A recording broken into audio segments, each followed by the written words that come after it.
Good evening. Welcome. I'm right here.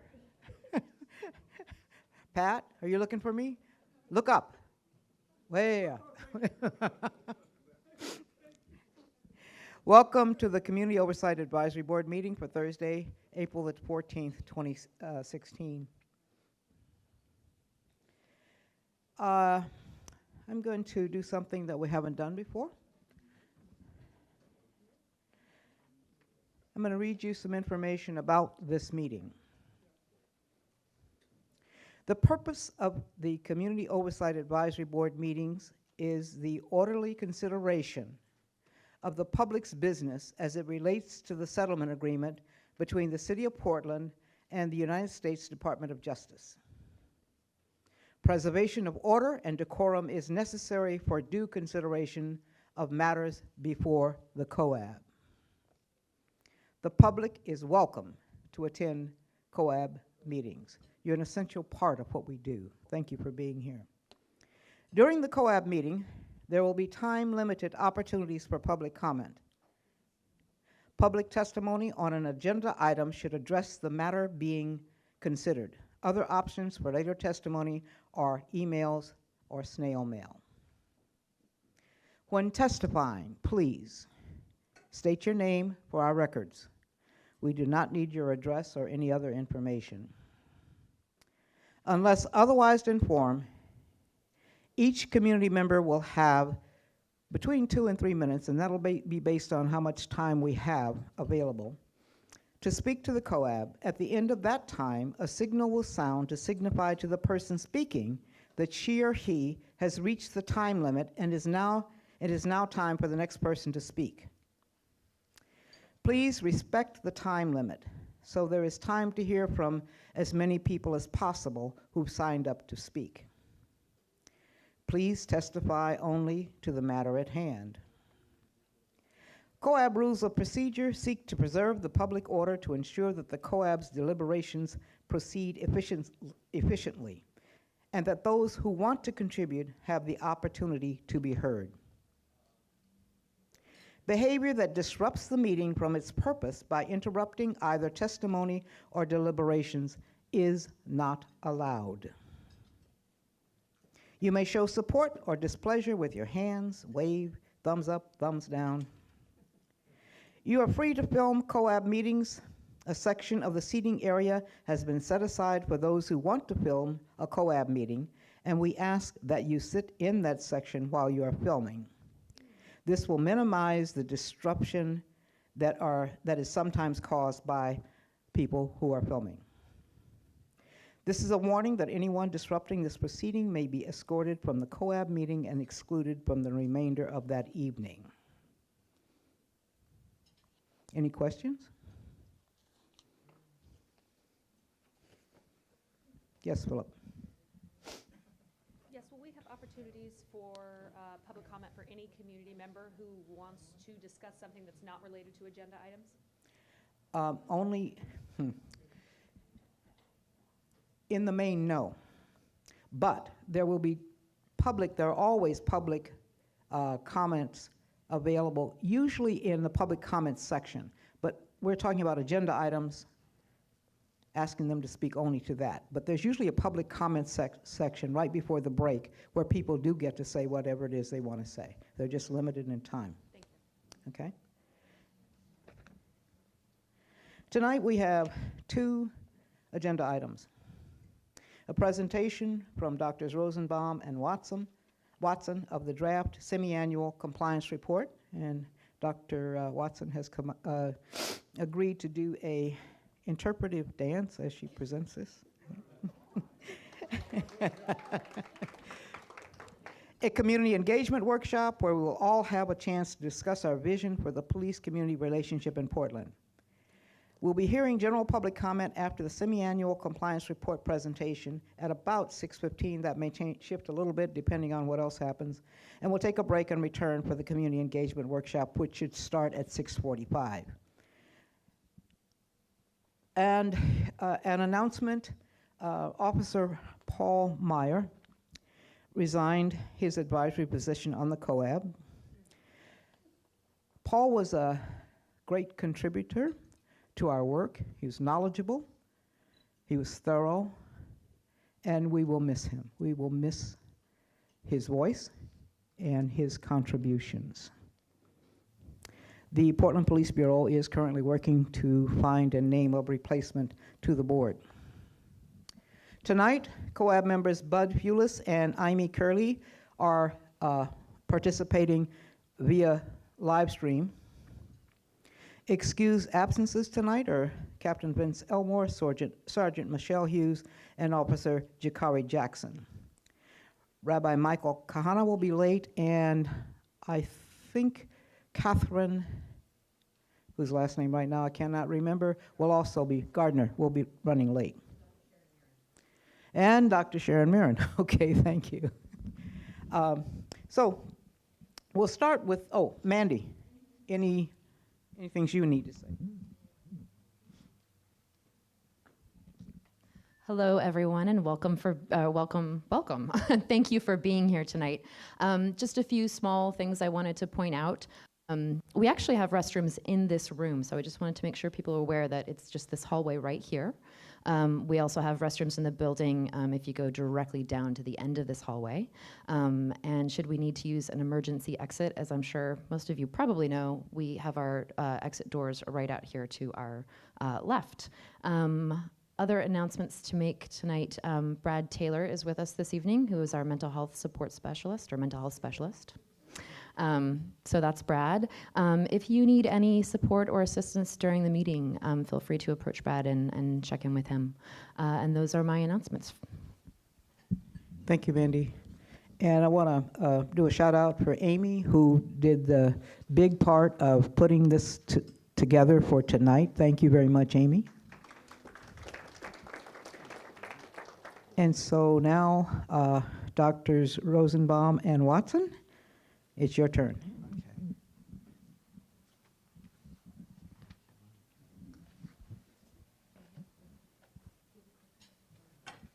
Okay. Can we use both mics, I guess? All right. Oh, so we don't have nobody's going to operate the, you are? Okay. Here comes Mandy. Okay. Yeah. So anyway, thank you. Some of you know who we are. I'm Dennis Rosenbaum, Amy Watson,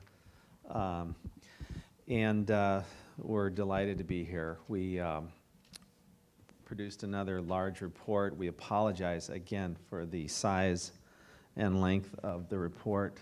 And it was like 80 pages again, but we felt that there was a necessity to at least include enough detail that it did justice to some of the subject matters, which are still brief and covered in even more detail, some of them in a separate report, which is coming out by the end of the month, the outcomes report, which includes metrics about how do we assess and measure the progress being made. If we can, this report covers the third and fourth quarters of 2015. So in the report, you all should have the report, or it's available now on the website. But we try not to discuss in too much detail events that we know are happening now, but we do allude to some of them because it wouldn't be fair to leave off and say there's been no progress on some of these things. So some systems have been created that have been implemented, and we'll talk about that today. So why don't we move on and there we go. The compliance rating system, this is kind of the report card, that has stayed the same. These are the four basic: substantial compliance, partial compliance, non-compliance, but initial steps taken, and non-compliance. Not yet assessed means we either don't have enough data or we're in the middle of evaluating it. We don't want to reach a premature judgment about, so we're withholding judgment on that at this time. So if we can move on to, one more comment. I'm just going to make an overall comment. Amy and I, we can't possibly cover everything tonight. Our sentiment about the progress, there have been some movement, there is some activity, things are making headway, and the report does communicate that.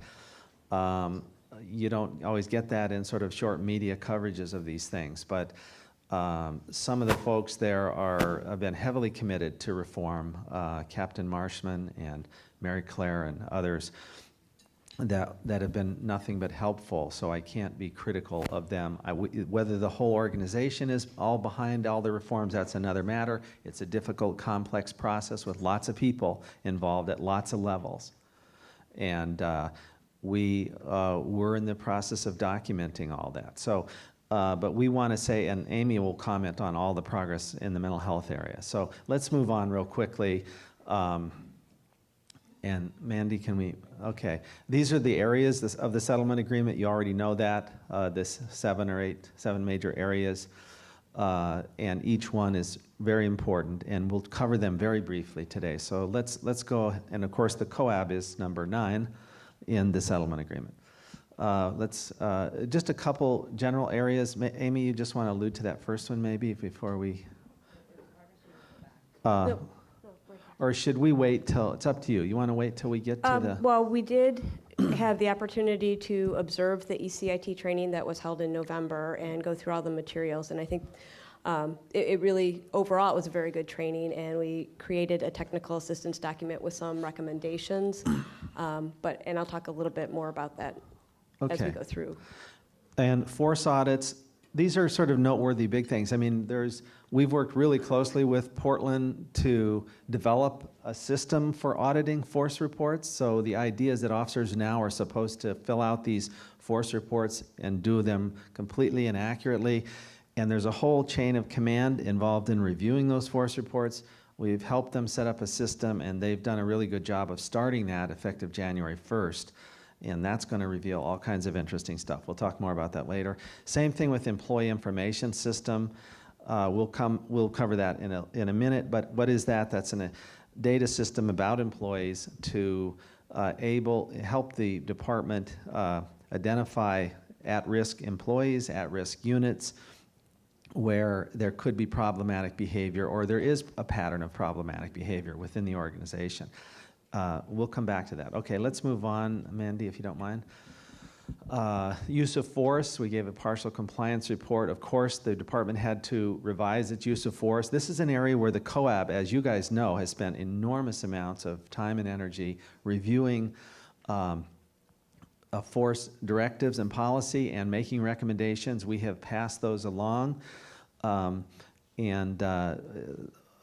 will just comment briefly that it's frustrating to the COAB, it's frustrating to the police department, police bureau, that the process is so slow. DOJ is taking this very seriously, and they are reviewing. We have passed along all of the COAB recommendations. We now, I think, are in agreement. There's kind of a system in place and to systematically review these recommendations and get back to you. So we have communicated that, you've communicated that the COAB wants and deserves feedback on the hard work that they did. After action reports, I alluded to that. They're required to do that. That's a supervisory report where they have reviewed the use of force reports by the officers on the street to see how well they're completed. Quarterly analysis of force. We have made a number of recommendations to the Police Bureau to improve those reports and make them more usable for them and for the public, and they have been very responsive to that. So we encourage the COAB and others to also look at those force reports and use that to look for patterns and that sort of thing. Okay, Mandy, if you don't mind. Training is a huge issue in law enforcement because it's so important. It's an important part of this. The settlement agreement is pretty clear that the training needs to give attention to the rights of persons with mental illness and having a mental health crisis, and building community partnerships and trust, which I know the COAB wants to get more seriously into, including tonight. We've recommended, after we observed training and DOJ observed training, that a number of things. I just list a few here. One is to give more attention to interpersonal communication and respectful treatment during police encounters with the public. We have lots of research, 100+ studies in half a dozen countries that show that when the police are more respectful during encounters, people are more cooperative, which means you're less likely to have to use force. And also when you listen to them, the procedural justice model says, and Amy's done a lot of research on this and so have I, when you give people a voice, you listen to them, when you respect them and treat them with dignity and don't demean them or look down on them, and when you show some concern for their welfare, and you treat them fairly and equally regardless of their race, gender, sexual orientation, whatever, that you're much more likely to have people who are satisfied, who look up to the police, who treat them with respect in turn, and feel that they're a legitimate authority of government. We also comment on us versus them mentality. There's still a bit of that goes on in training. That's a much larger discussion about policing and militarization. We will maintain that they should continue always to have community input about training, and Amy knows about programs where they're actually involved in the training, and that there should be if necessary, outside experts be brought in who are on the cutting edge of training. And in-service training hasn't been done for a number of years, so we think that's really critical for supervisors. First-line supervisors, if you've studied police as many years as I have, you know that they're the key to success in the organization. They communicate between management and people on the street, and they play a vital role in setting the norms and standards and attitudes of the officers on the street. So that's something that, Mandy, thank you. I'm going to not spend any time on this now. We're working with the police department. The settlement agreement requires that there be a careful evaluation of training to see how it's received, how effective it is, and then, if necessary, make changes and adjustments. The police department, the police bureau, Portland Police Bureau, has adopted this Kirkpatrick model, which measures, which in theory measures how the students, the officers, feel about the program. It measures whether they've improved their knowledge, attitude, and skills. And once they hit the street, whether their behavior has changed, and finally, whether the organization has changed overall as a result of this. So we'll have more discussions with them. We do a lot of evaluations ourselves, so Amy and I have ideas on that. We are arguing for individualized testing. That means that we expect that police officers are going to be graded, basically, and be evaluated so you know how individuals are doing. You want to be able to know that everyone in the class is reaching some level of proficiency on the skills that you're training, whether they're tactics or knowledge. And importantly, maybe Amy wants to discuss this one because it comes up later, is the need for a contact survey to measure these, and maybe what a contact survey is. Do you want to allude to that, Amy? Sure. By surveying people that actually have had contact with members of the police bureau on their experience of that contact. And we've been talking with PPB about doing one specific to mental health contacts, but also then something larger for other types of contacts as well. So it's sort of like measuring the experience of the end user to really see if all these changes are impacting how the community is experiencing their interactions. Yeah, most people don't have contact with the police in any given year, 3/4 of the public, and so whether their experience is what ultimately is important, and that is helpful to the community to measure the overall changes in the program. Public trust can also be measured this way as well, and the kind of procedural justice measures I was talking about are easily measured here.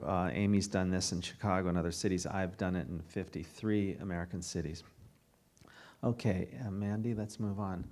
More training. Wow, auditing the training program. Well, we'll make this quick. We're working with them right now to develop an auditing program for training. It's part of the settlement agreement that the inspector would do that and look at these. There are 7 major components of what needs to be covered there. There has to be a training plan and a needs assessment, and that the program be evaluated in the way that we just talked about and that sort of thing. So we can come back to that.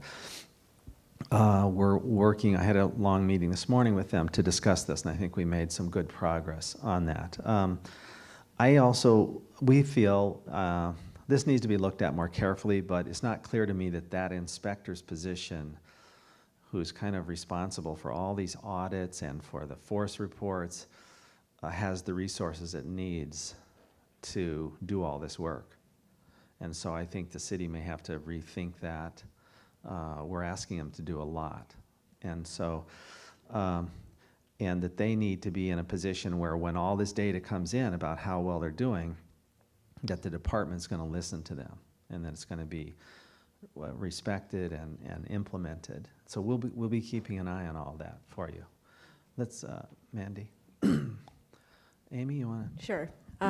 So there's the section on community-based mental health services, and this part of the settlement agreement really requires the city and its partners to help remedy the lack of community-based behavioral health services, particularly for people that are Medicaid clients or uninsured.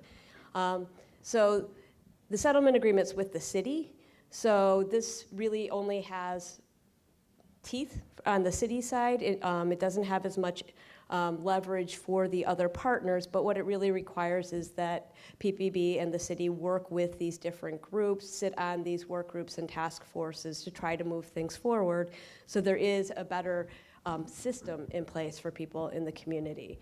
Also, this section requires the creation of a psychiatric emergency service. I think in the settlement agreement, the verbiage is walk-in or drop-off center, but as we've heard before, there's quite a bit of progress on the Unity Center, which would be the psychiatric emergency service. And PPB, it has sat on some of the work groups with that, particularly on the transportation work group for that. Also, it requires the community care organizations to create subcommittees and PPB to participate on those subcommittees, and we've reviewed meeting minutes, and there aren't that many subcommittees of these groups, but PPB is participating in those. So we'll continue to monitor that progress and try to look at the bigger picture too, and kind of how things are moving forward to create a better sort of system for people. Right. The next section is the Addiction and Behavioral Health Advisory Committee and the Behavioral Health Unit. And so the settlement agreement requires the creation of the Behavioral Health Unit, and PPB is in full compliance on that. They have created a unit per the requirements of that agreement. Part of this section also talks about the collection and use of data to improve response. And here we're at partial compliance, and we know that PPB's been working on different approaches to getting the data that they need to really look at the mental health related calls that they're responding to and what's happening with those calls. And just recently they've begun implementing a new approach, and they're calling it the mental health mask. But it's approached so that any officer that has a mental health interaction has to click some boxes, and it'll then require some data to be added so they can have a better idea of how many mental health calls they're having. It'll be easier to look at for the calls that meet ECIT criteria. Are they getting an ECIT response? So there's been a lot of progress in getting to the point where that data will be really usable for kind of assessing how they're doing and making improvements. There is an error in the report that we are going to correct in the final report, looking at the data for the behavioral health response teams. Both BHRT and the service coordination teams do collect data and measure outcomes, and they do a pretty good job of that. And we've received those reports, so there's a section in the compliance report that says we don't have that for the BHRT, and we will be correcting that because they are collecting that and providing us with reports and information on that. We're also recommending as another source of data to be able to assess their mental health crisis response would be to do a mental health contact survey. And we're working through kind of different concerns that PPB has had about how we can do that, so we're hoping to get a plan together so we can move forward with that as well. The section also talks about, requires the creation of the Behavioral Health Unit Advisory Committee, and that's been created. They're actively meeting and providing feedback to PPB as well as to BOEC. And there was some questions about the mental health crisis response subcommittee was interested in seeing some of their minutes, and those are now being posted so that people can see kind of what they're doing, what recommendations they're making, and what's happening with those recommendations. Okay. Another part of the settlement agreement requires that PPB continue their crisis intervention training program, where all officers receive 40 hours of crisis intervention training before they hit the street independently as patrol officers. And they've been doing that. We've also reviewed the curriculum for the Advanced Academy that all officers go through. And their crisis intervention training components are very consistent with a Memphis Model CIT training.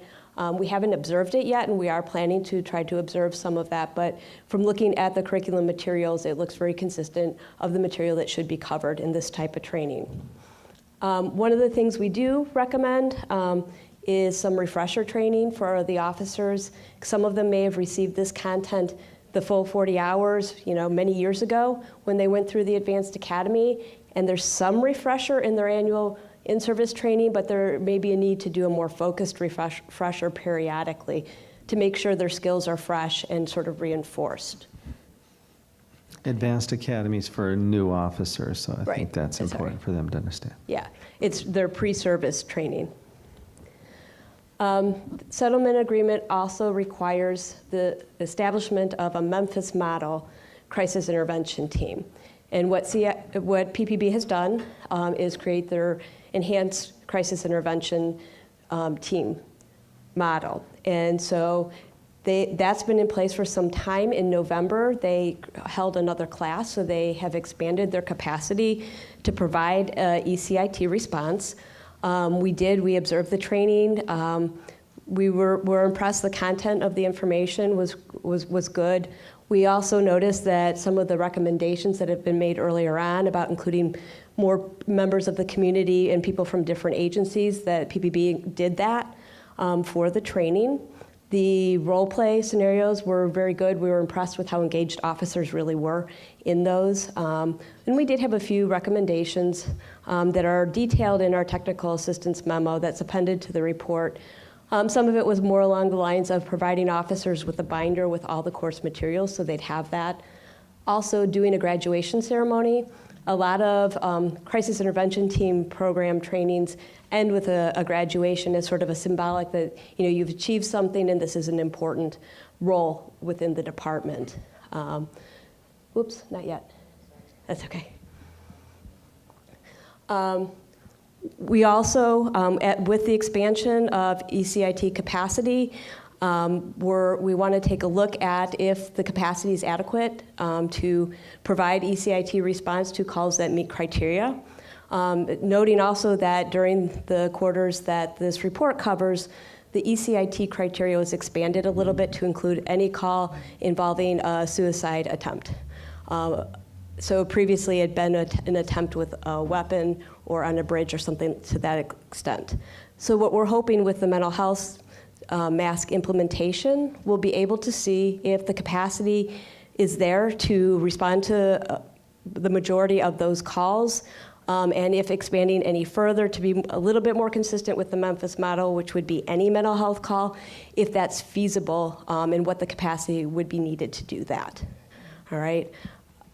Okay. And then finally, there's a section, I don't know if this is finally, I don't remember how many slides I had, I apologize.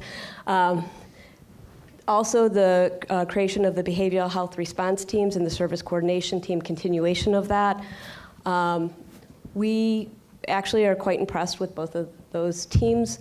We recommend that, one of the things we recommended is that some type of specific training plan be articulated for BHRT officers. Currently, they are all ECIT trained, and they get some additional training as well. We just haven't been able to find a clear sort of articulation of what specific training they would need. Let's see. Also in the settlement agreement is some work on transfer of custody policies. And right now, that's an executive reconciliation. And I can back up a little bit. The COAB gave feedback on their mental health crisis response policy, what would have been last spring? And I believe that's basically finalized, so soon the final policy will be released, and I think you'll get some information from DOJ as well as how the COAB recommendations were incorporated into that. But there's been quite a few meetings with PPB's worked very hard on it, working with DOJ to get that policy into place, and there's a number of other policies that will then follow that as well. One piece of the settlement agreement also talks about BOEC, so that would be the 911 center, addressing protocols for triaging crisis calls as well as training for responding to crisis calls. And there was a 180-day date on that. They were supposed to have that in place within 180 days, and that hasn't happened. However, there has been progress on that, and they have received feedback from the BHUAC on their policies, and they're starting to look at what types of training would be needed to be putting in place. And so we'll be continuing to work with BOEC on that as well. So, all right, now I'm going to hand it off to Dennis. And I wasn't really going to do an interpretive dance, but Dennis may want to. Ooh, yeah, we want that. Okay, employee information system. We alluded to that earlier. The agreement states, and I quote, the purpose basically is to enhance, or that the PPB will enhance its EIS to more effectively identify at-risk employees, supervisors, and teams to address problematic trends in a timely fashion. So we're working with the Bureau now to figure out exactly how far this system can go. We feel this system has enormous potential to help identify problematic issues and trends and intervene with coaching, counseling, discipline, whatever's appropriate at an early phase before people get in trouble again. And we see right now we're in discussions about what that role is. The Police Bureau sees it more as documenting that supervisors are doing this. We see it as a potentially bigger, powerful system. And so we recommended they work. There's a research team out of the University of Chicago that's doing some very sophisticated data analytic work using large-scale data from police departments that are just starting this project by the federal government. We'd like to see we'd like to see Portland maybe contribute some of their data to that project, and this would put Portland on the cutting edge, actually. There's only a couple other police departments involved to see whether they can produce algorithms and predictive models that allow you to say what type of situations or which type of officers or which units are most likely to end up getting in trouble and under what conditions. So it's just that might help with management decisions and training and that sort of thing. Anyway, so let's move on to the next one. Same thing here, but that system is designed, there are these thresholds that if an officer has so many use of force incidents in a certain time period or so many citizen complaints in a certain time period that it flags that case, that individual, and then there's a review process. So the EIS administrators review it. Of course, we think the thresholds are really too high, but we can't really interfere with that because that's in the settlement agreement. We'd like to see lower standards rather than 3 times the number of use of force cases that other people in your unit. We'd rather see it lower. But, you know, that's not the issue, really.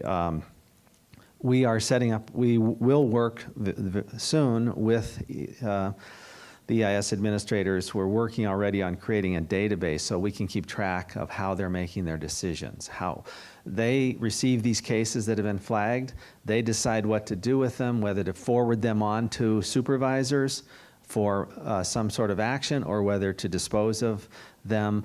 A lot of these are not going forward right now, and we just want to know why. There may be good reasons, but we want them to document how they're doing that. So we're setting up a measurement system for that. Let's move more quickly. Officer accountability.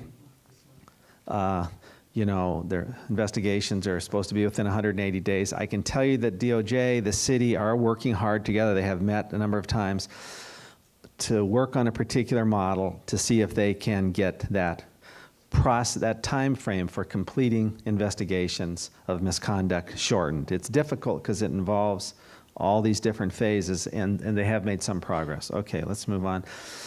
We're still arguing that the city should get rid of the 48-hour rule with regard to delaying the interviewing of involved officers and witnesses.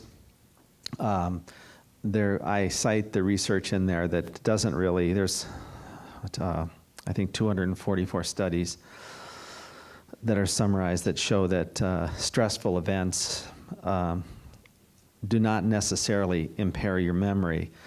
There's conflicting evidence on that, and sometimes it enhances your memory. It just depends on the circumstances. But anyway, let's move on because I think we need to wrap it up here. This is the important stuff. It's this group here, community engagement.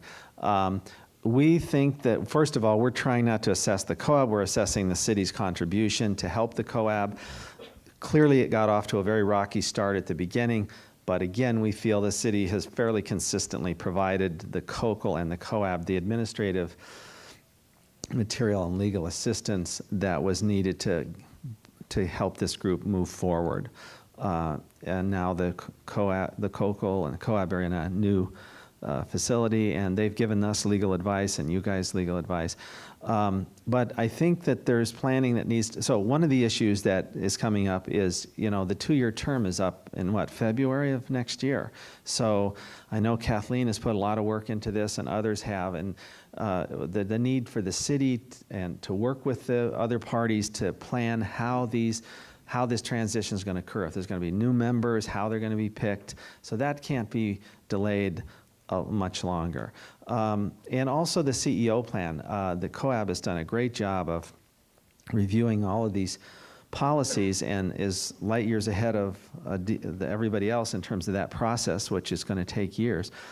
But the energy that we expect this police bureau to work, and I think that's part of what tonight's all about, on the COAB, on the community engagement plan, and making that a higher priority in this year than it was last year.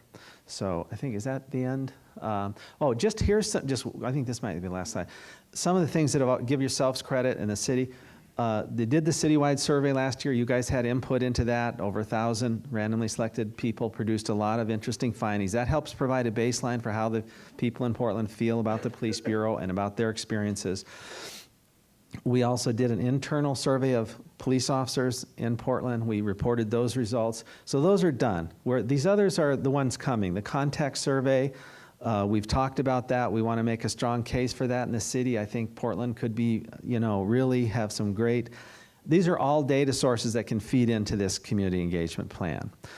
The focus groups that you guys are planning and working with the city and with the COCL, and I know Amy's involved in that too, of key populations in the city, the LGBT community, the mental health community,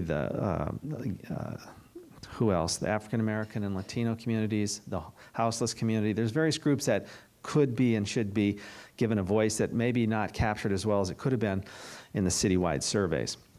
And then, of course, all this other stuff, which is get that input from the precincts and from the city council that's required. I think that's it, isn't it? Thank you. Oh, yeah. I have a question for you. Hold on. Just a minute, hold on. Okay, we're going to take question answers in a minute. I wanted to say that throughout the month, the COAB subcommittees will be looking at the report and will come with recommendations to their meeting on May 12th. So if you'd like to show up on May 12th and see what those recommendations are. It's also the case that you don't have to just give input at the May 12th meeting. If you would like to send an email, or if you would like to go online, submit things to the COAB office at 525 Northeast Oregon. you can look at our website, and you just plug in COAB, and something will pop up, and it'll take you to our website, and you can find our address and contact information there. So we have only a very few minutes for questions because we need to get to the workshop part, and we need to get to the public comment part. Okay, Philip? Yeah, thank you for your comments. I have a question. COAB makes I'm just curious, when COAB makes recommendations that are passed on to the COCL and then the COCL passes that on to the DOJ, from that point forward, will there be a report for us reviewing if our recommendations are supported, if change is happening? I'm just, if there's any positive feedback for us, if improvements have been made based on our recommendations. I personally just want to know how our recommendations are impacting and improving change in the community. Do you have some feedback on that? Well, only thing I can say is that we will make sure that everything that's been submitted gets included. Now, where's Mary Claire? She's our local expert. Come up here and tell us, please, where the status is of this review process, that the various reviews, where they are with the, it's going to take time, and it's much, there's only been two approved so far to date, right, by DOJ of The directives? directives. Yes. And so that they're being planned right now, some further meetings. And why don't you just tell them a little bit about where this is headed? Because they want to know eventually what the feedback is. Sure. What we've tried to do is establish a schedule with the Department of Justice to move these forward in a more efficient way. So because you've been working on a number of them, and obviously you haven't heard back, but that's because we haven't basically gotten to them. So DOJ has committed to meeting monthly with the Bureau as well as the COCL team to go over these. So we just, as Dennis mentioned, just finished 416, which the COAB didn't have any comments on, but we just finished 85020, which you'll be getting response on. We're now moving on to the training directive. We started on Monday, and we'll take that into May as well, and then we'll have a schedule for the future ones, such as 1010, which is the fourth one, will come next, and then we'll establish a calendar for all these, and hopefully this will keep the process of getting these directives approved and enacted going forward for you. And thank you, Mary Claire. Mary Claire, actually, I'm sorry, Mary Claire. I am interested in when, how our recommendations, we can find if those are impacting PPB, how we can see if those have been accepted and improved. Will you have a report on that, or? Yes. I'm going to let her. Yeah, I can address that. So this is Jacqueline. She's the new DOJ representative to the community, and she can tell you just in a nutshell who she is and what the response is. Hi all, my name is Jacqueline Mendich. I am a community outreach specialist. I'm with the Department of Justice's Civil Rights Division, the Special Litigation Section. And I am new on the case, and I hope to be working with you all and the community, especially the people who are involved in the settlement agreement.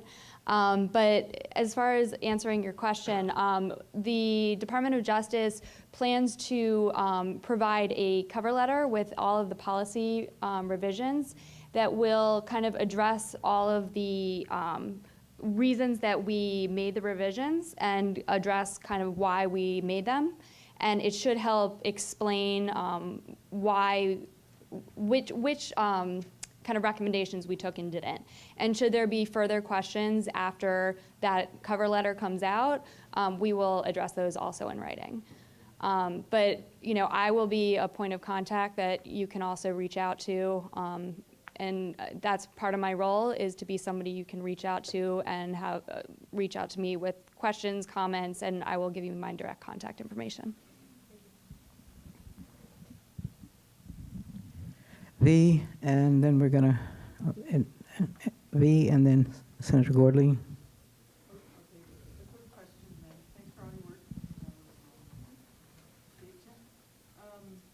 I don't know if you all know about the other accountability or the other committee that's been created by the DOJ and the city.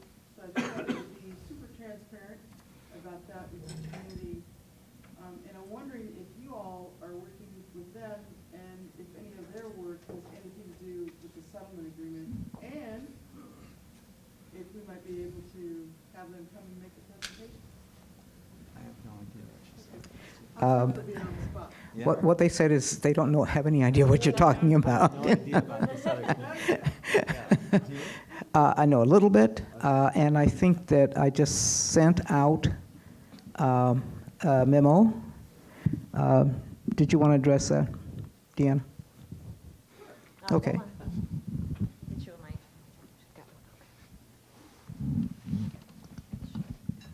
Hi, I'm Deanna Wesson Mitchell. I'm the Public Safety Policy Director for Mayor Hales.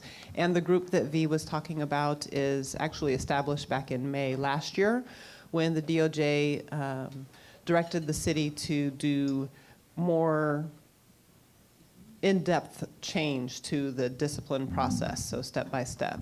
I think the original policy was put forward as a regular 30-day public process one, and they wanted more in-depth change. So we've developed we had an internal work group kind of looking at a lot of different options, and then we now have a community group that's working. We meet every other week, and we're looking through each of the steps of the discipline process to come up with a new plan. It's very in-depth conversations and detailed work, and we're looking to have a draft. No, they're not. It's an internal meeting that's going to be putting together a draft to share with the city council and the public on here's some ideas of what might work better, will be more clear to community, more clear to the employees of the Bureau, and much easier and help to stick within the 180-day time limitation. Thank you, Deanna. Senator Gordley. Oh, thank you. Thank you very much for your work. Let me mic you up. Thank you. Just two questions. Dr. Rosenbaum, when you were talking about the role of the inspector, you seem to be questioning whether the inspector has enough resources in order to do the work effectively. And so I'm hearing and in your comments that there may be a role for COAB to, I'll say, advocate with the city for the resources that will be required in order to do the work effectively? Possibly. Okay, we'll stay tuned. Okay. And Thank then you. secondly, it isn't clear to me that the resources are currently in place to implement the mental health mask. Is that mask work happening now? So I think someone from the Bureau could probably give you the most detailed, but my understanding is it was being piloted in March so that they can work out bugs with it so that before they roll it out full scale.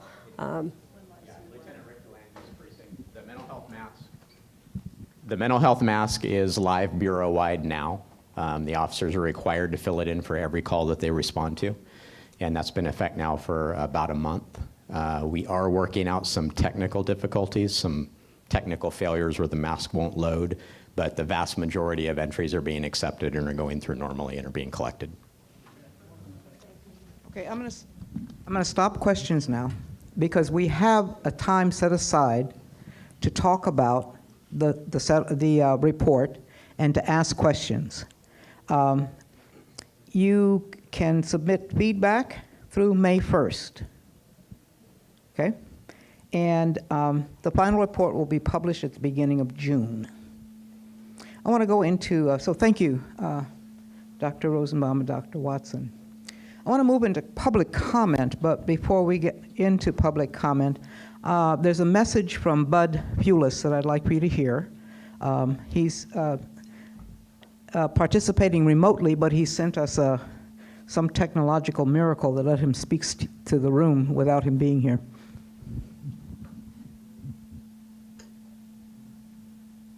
Hello and welcome to this meeting of the COAB. Thank you for joining us. I'm sorry I can't be with you this evening, but I did want to share this brief message. At the last meeting of the COAB, I violated our ground rules relating to personal attacks. I wanted to apologize to the members of the COAB and to our neighbors who were present. I will do my best to better respect you and the important work of the COAB in the future. I hope you will find tonight's presentation by COCL of the semi-annual assessment informative. I also hope you will find the community engagement workshop exciting as we work together to help form our city's vision for the future of policing. Thank you. Thank you, Bud. Okay, we've got a few minutes for public comment, which is kind of general comment on maybe what you heard or what you're thinking. We've got just a few minutes, so we need to get into the workshop. You can come up here and take this microphone if you want to raise your hand. Or this one over here. And tonight, okay, what do we got? Okay, we've got Dan. We'll give him 3 minutes.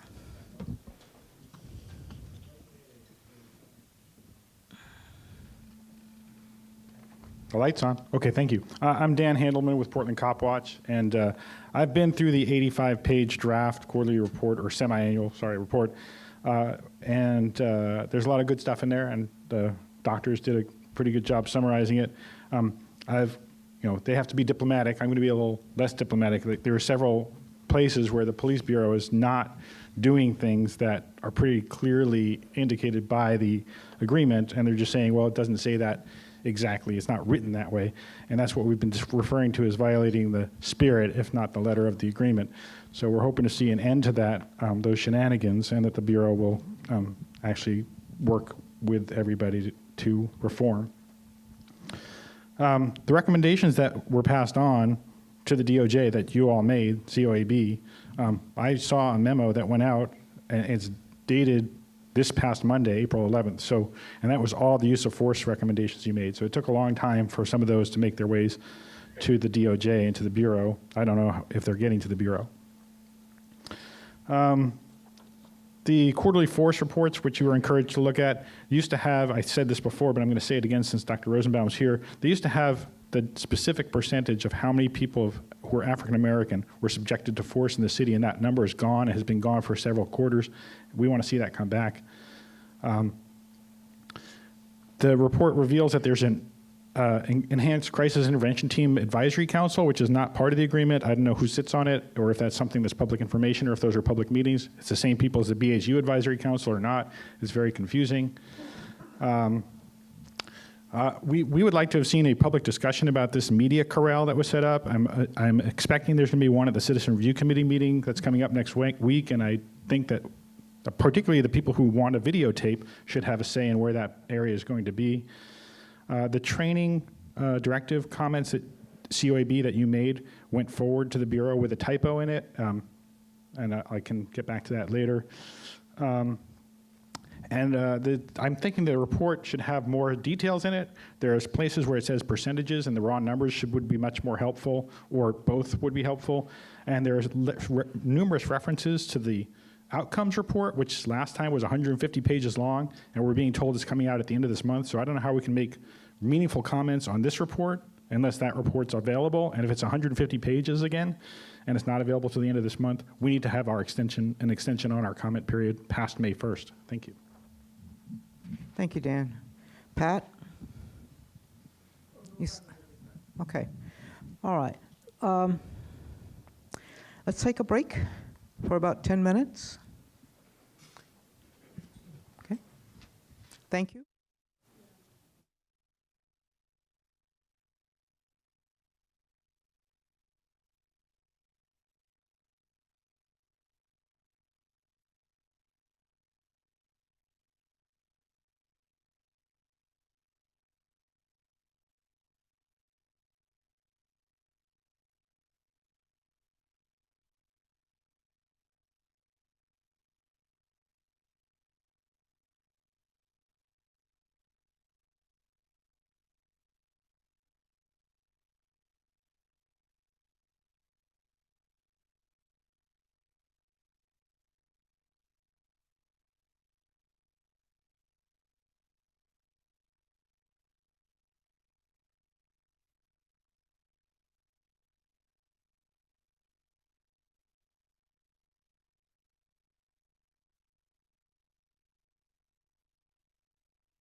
Has everybody found the appropriate table? Okay.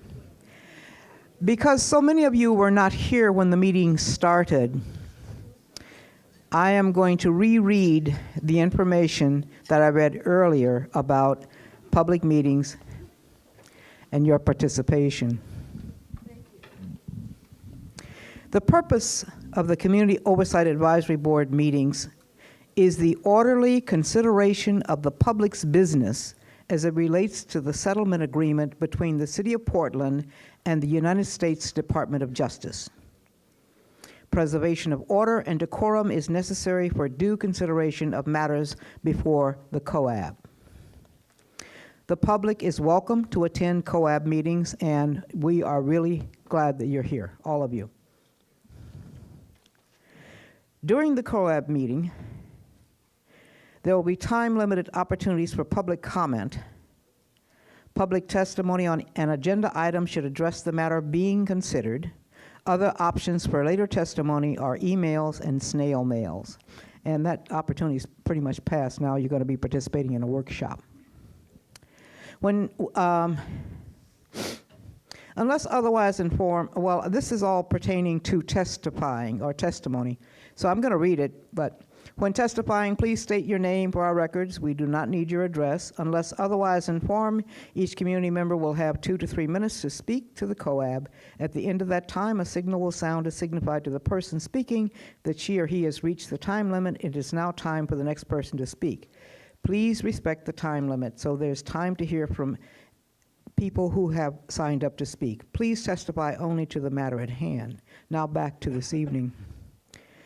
COAB rules of procedure seek to preserve the public order to ensure that the COAB's deliberations proceed efficiently and that those who want to contribute have the opportunity to be heard.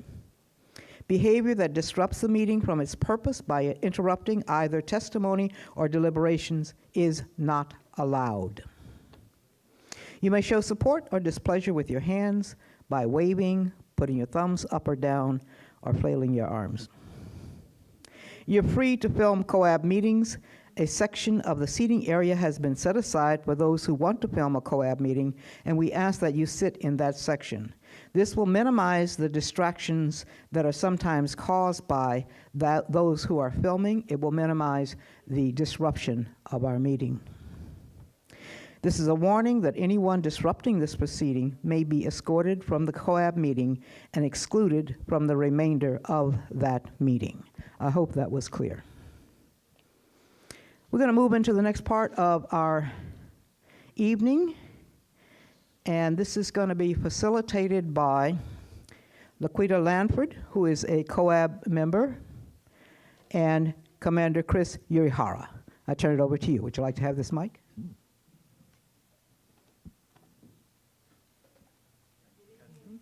Thank you. You're not on? Hi.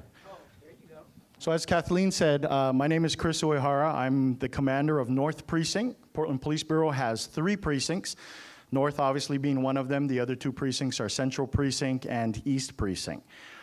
Why we're gathered here tonight is to build a community engagement and outreach plan together. So the public's going to have conversations with COAB members and Police Bureau members.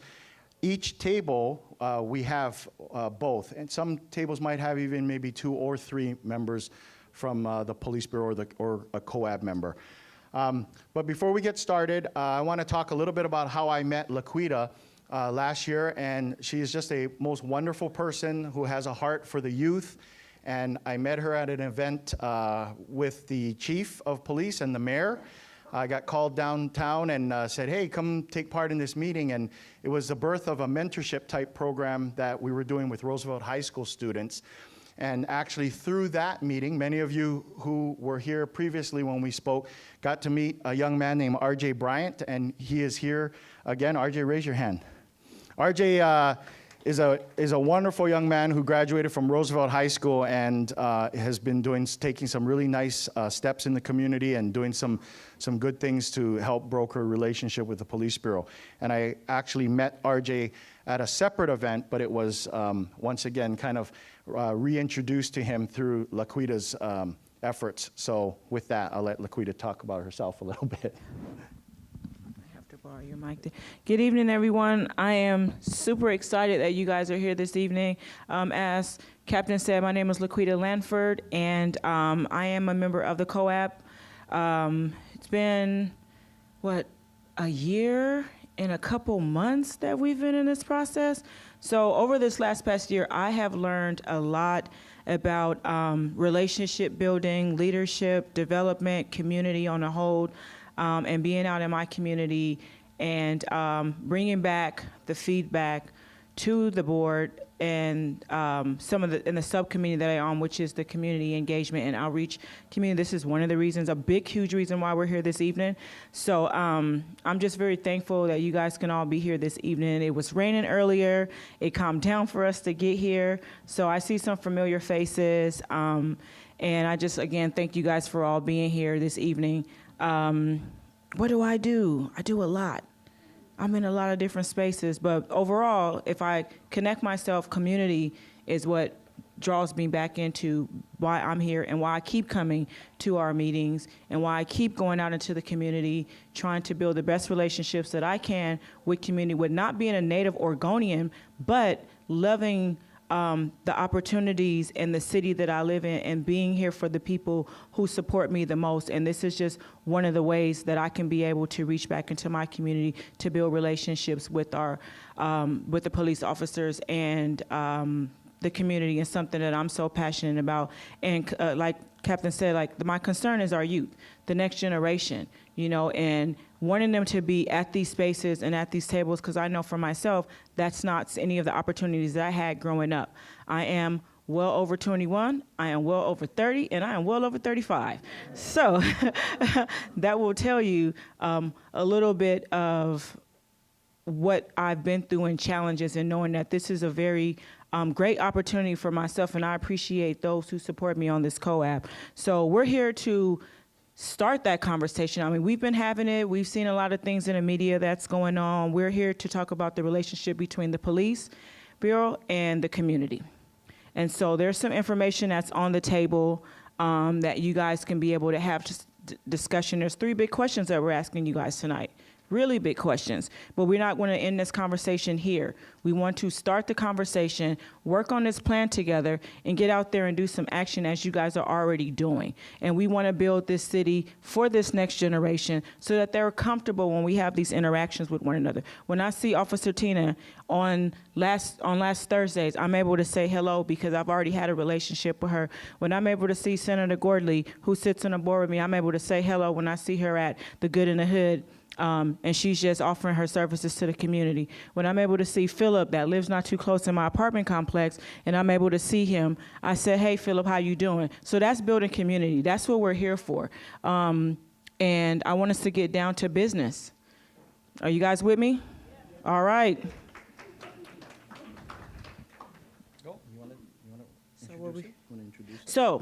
Back on me, right? So these questions that I'm talking about, that I mentioned, which is 3 focus questions, is what do we want the relationship between the police and the community? What do we want that to look like, right? What does that feel like to you when you hear that? We've had a survey, we've had focus groups, we had, plethora of conversations, and now we're here with that question. That's the first question, right? Second question is, what is the responsibility to achieve that vision? The police bureau. What does that look like with the police bureau? And thirdly, as a community member, what's my responsibility? What's all of our responsibility, whether we're in a bureau or institution or in a school or in a setting, what's our responsibility as community to take that on and how we want to see that? So those are the 3 questions. I think we'll start off with that.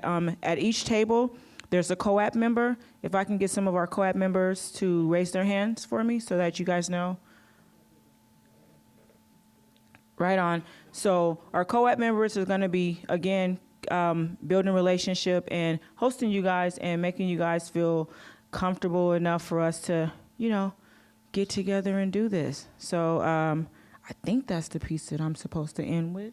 Is that me? That's me? All right. All right. So if everybody wants to get started on the first question, what do we want the relationship between the police and the community to look like? From the police perspective of things, you will be helping us build police legitimacy, right? Police legitimacy is really what the organization is after, and the mechanism that drives that is procedural justice, which means that people in the community have to feel that when they call the police will treat them with respect, with fairness, and that the rules will apply evenly and equally to everyone. And you have to, as a citizen who needs the police, you have to feel that. And if you don't feel that, and if you feel there's a missing piece to that, that's where the breakdown is. And so at your table, as I mentioned earlier, are members of the Police Bureau who can talk to you a little bit about that, about procedural justice and how we go about taking care of our calls for service. They can also talk to you about community activities, events that we do, and most importantly, talk to you about the day-to-day operations, the in and out, if you would, of how the Police Bureau responds to 911 calls and how we treat citizens on each and every one of those calls.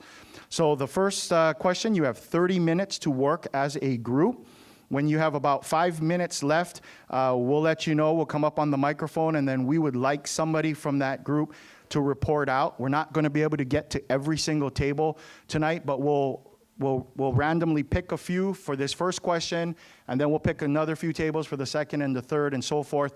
But I was assured by Amy that everyone will be able to get a copy of all the groups reporting via email, and it will be posted on the website. So with that, I don't want to keep talking and let you folks get to work. Thanks. Yep. Go. Hey, one more thing, folks, before we get started. There's some words out there on the table as well. Oh, chatty. Chat, one. When I say one, you say two? One? All right. So there's some words that are on the table that will also help you all, focus on, not focus, but have a word to just kind of start way in your conversation, if that's helpful. There's collaboration. There's some words that are there. So those words are for you guys to, kind of use. So we didn't mention that. So thank you. 30 minute. Yes, officer. So Rabbi Kahana is not here yet. Okay. So he's another COAB member, and he was going to be at this table, and I was going to be at that table, but not many people at that table. He's not here, so we're joined. Can we just make sure everybody knows we're the one on TV? Oh, we're on TV? Yeah. Oh, seriously? We are. Oh, alrighty then. So you got called up to... No pressure. Do we have someone from the Police Bureau at the table? Yes. You are? I'm Tim Sessions. You're Tim Sessions? I'm Sylvia Zingasser, and I'm on TAC. Are you? I have been on TAC. Why don't we go around and just introduce ourselves so we have an idea? There's two TAC members. So let's start with you, since you I'm Tim Sessions. I work at the Youth Services Division. Basically, an easy way to explain that is I'm over the school resource officers. It's also the cadet, the reserve program, also the GREAT program. If you've never heard of GREAT, it means gang resistance education and training. It's what we teach, in the schools, as well as the critical response unit with Officer Marcy Jackson and her dynamic help that she does in the community, when the crisis, happens there. So that's basically what we do.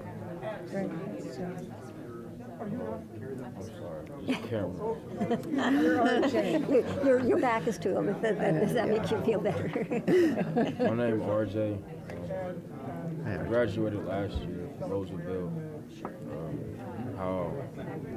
How I came more involved was because I just decided to be my own guy, and speak up the truth, and not be like every other teenager, as in like have hatred towards law enforcement. But I decided that you can grow and actually have opportunities if you actually have connection with them. That's more than that, but I don't feel like talking like that. Thank you. Thanks. I'm Joni McClellan. I'm the president of the Portland Fellowship of Reconciliation, which is a nationwide and an international organization looking for reconciliation among people and groups and countries and cultures. And we've been interested in this problem with Portland for a number of years. And so we wanted to get involved. I'm Deanna Weston Mitchell. I work for Mayor Hales, who is the police commissioner for Portland, and I'm the policy director for the police bureau specifically, and used to worked for the police bureau for almost 10 years, so I'm very familiar with how it operates, what it's like to be a police officer. And I'm from Portland, so I know what it's like to be a community member, and I still live here. So. My name is Susanna Boston, and I 1 year ago joined the TAC, which is the Citizens Training Advisory Council, and I've spent most of that time working on some processes to have a very lightly administered but repeatable self-sustaining process for seeing training content and providing recommendations in May. So hopefully this year the TAC will actually fulfill its obligation and submit those recommendations to the chief. And I've learned a lot along the way. I'm interested in better connecting with other groups to see how we can collaborate, not overlap as much, or bring other people into our process. Sharon Myron, and I'm a member of the COAB, and I am an emergency room doctor at Kaiser, and I am involved with and passionate about working with people with mental health crises who we see far too frequently in the emergency departments, and it's not a good place for them to be, and so so I'm really glad to be here with everyone. Hey, I'm John Bitlinski. I also get to be a doctor. It still surprises me that they let me do that. And I'm specifically a psychiatrist. My particular area of passion is community psychiatry, so stuff that happens away from hospitals. And these days I get to be Chief Medical Officer for Cascadia Behavioral Health Care, which is one of the nonprofit community mental health providers here in town. My name is Sylvia Zingesser, and I'm a medical technologist, basically retired.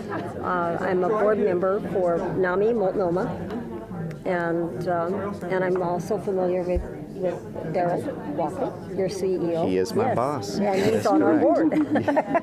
And I'm also on the Training Advisory Council, and before that I was on the Crisis Intervention Training Advisory Board. So I've been around a long time. I'm Ginny Churchill. I work at LifeWorks Northwest, which is another large mental health agency. Cascadia and LifeWorks kind of split the business. I've most of my career has been working in crisis services, so people going through mental health crises. It's kind of my passion. And right now I'm a service director, and I oversee several areas of the organization, but one of them is crisis services. So in crisis services, our goal is to keep them out of your emergency room. So, I guess starting, I'm not sure, there are no rules for this process, so, but we are to look at the first question here. So, what do we want the relationship between the police and the community to look like? And I'll take notes. I think a bunch of us are taking notes. I'm not sure if there's someone who wants to volunteer to be the spokesperson if we're called upon to speak.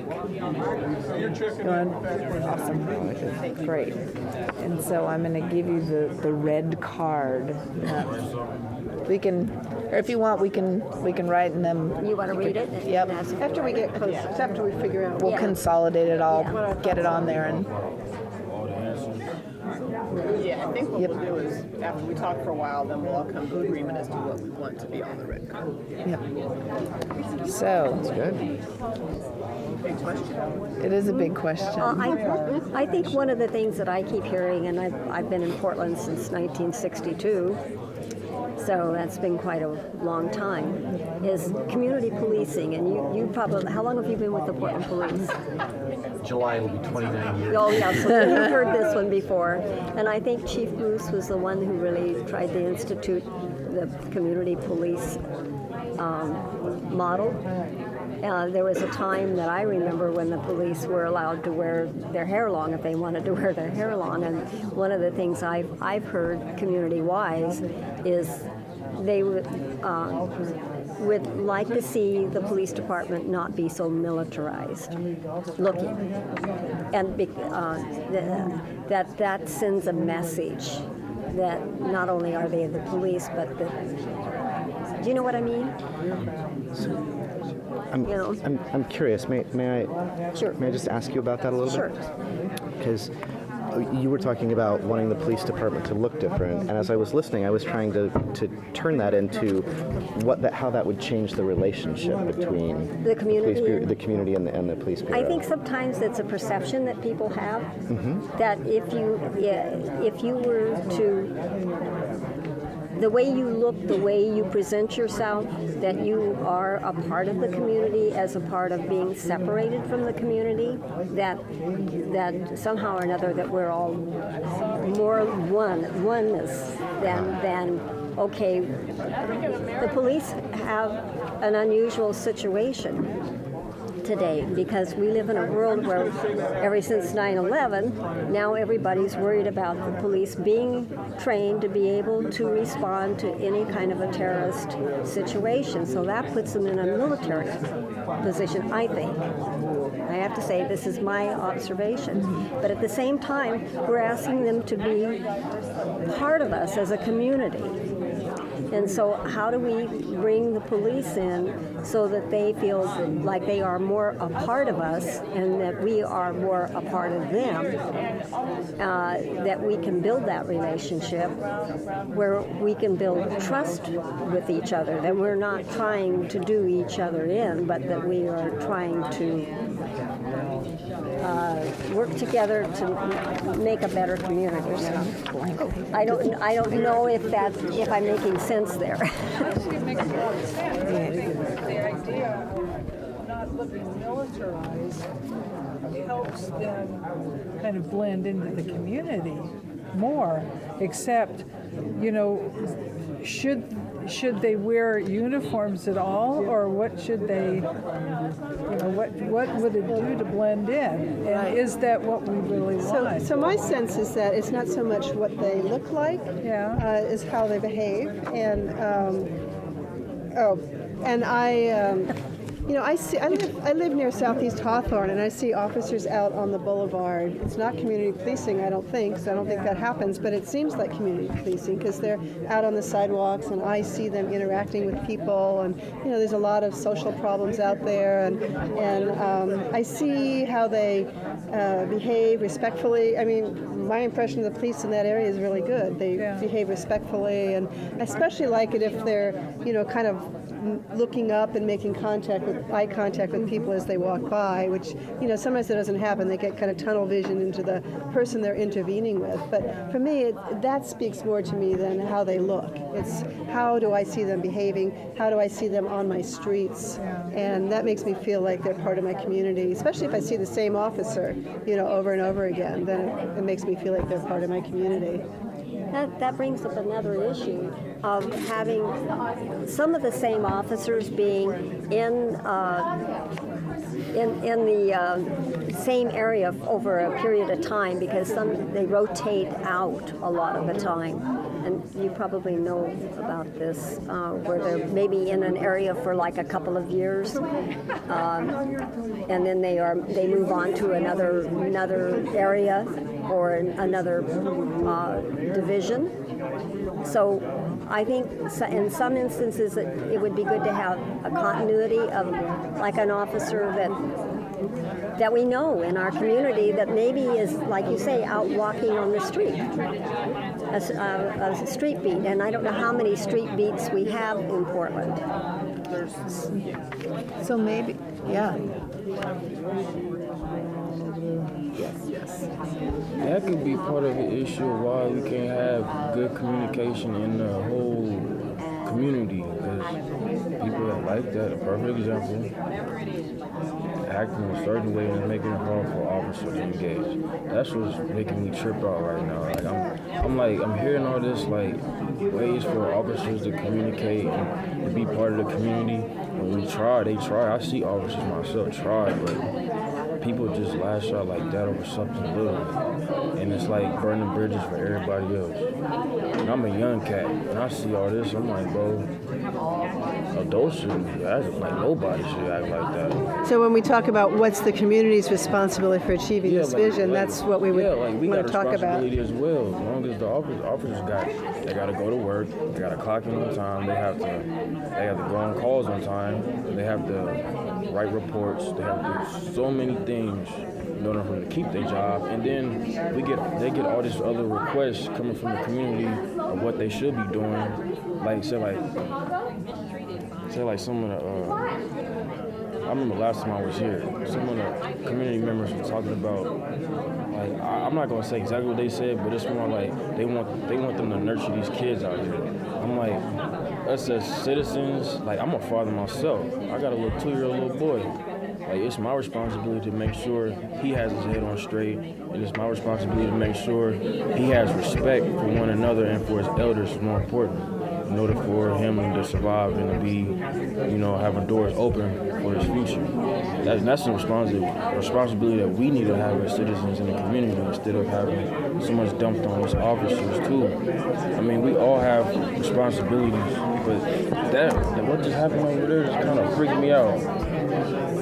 One thing is we just read some curriculum on use of force, and it was like outlines, and a whole big part of that was communication. And they actually had this communication model. There's encoding, there's decoding. It happens with your own baggage of what you actually hear and see. Like coaching police officers to be like, try not to respond back because it's actually like a contagious emotion, like aggression is.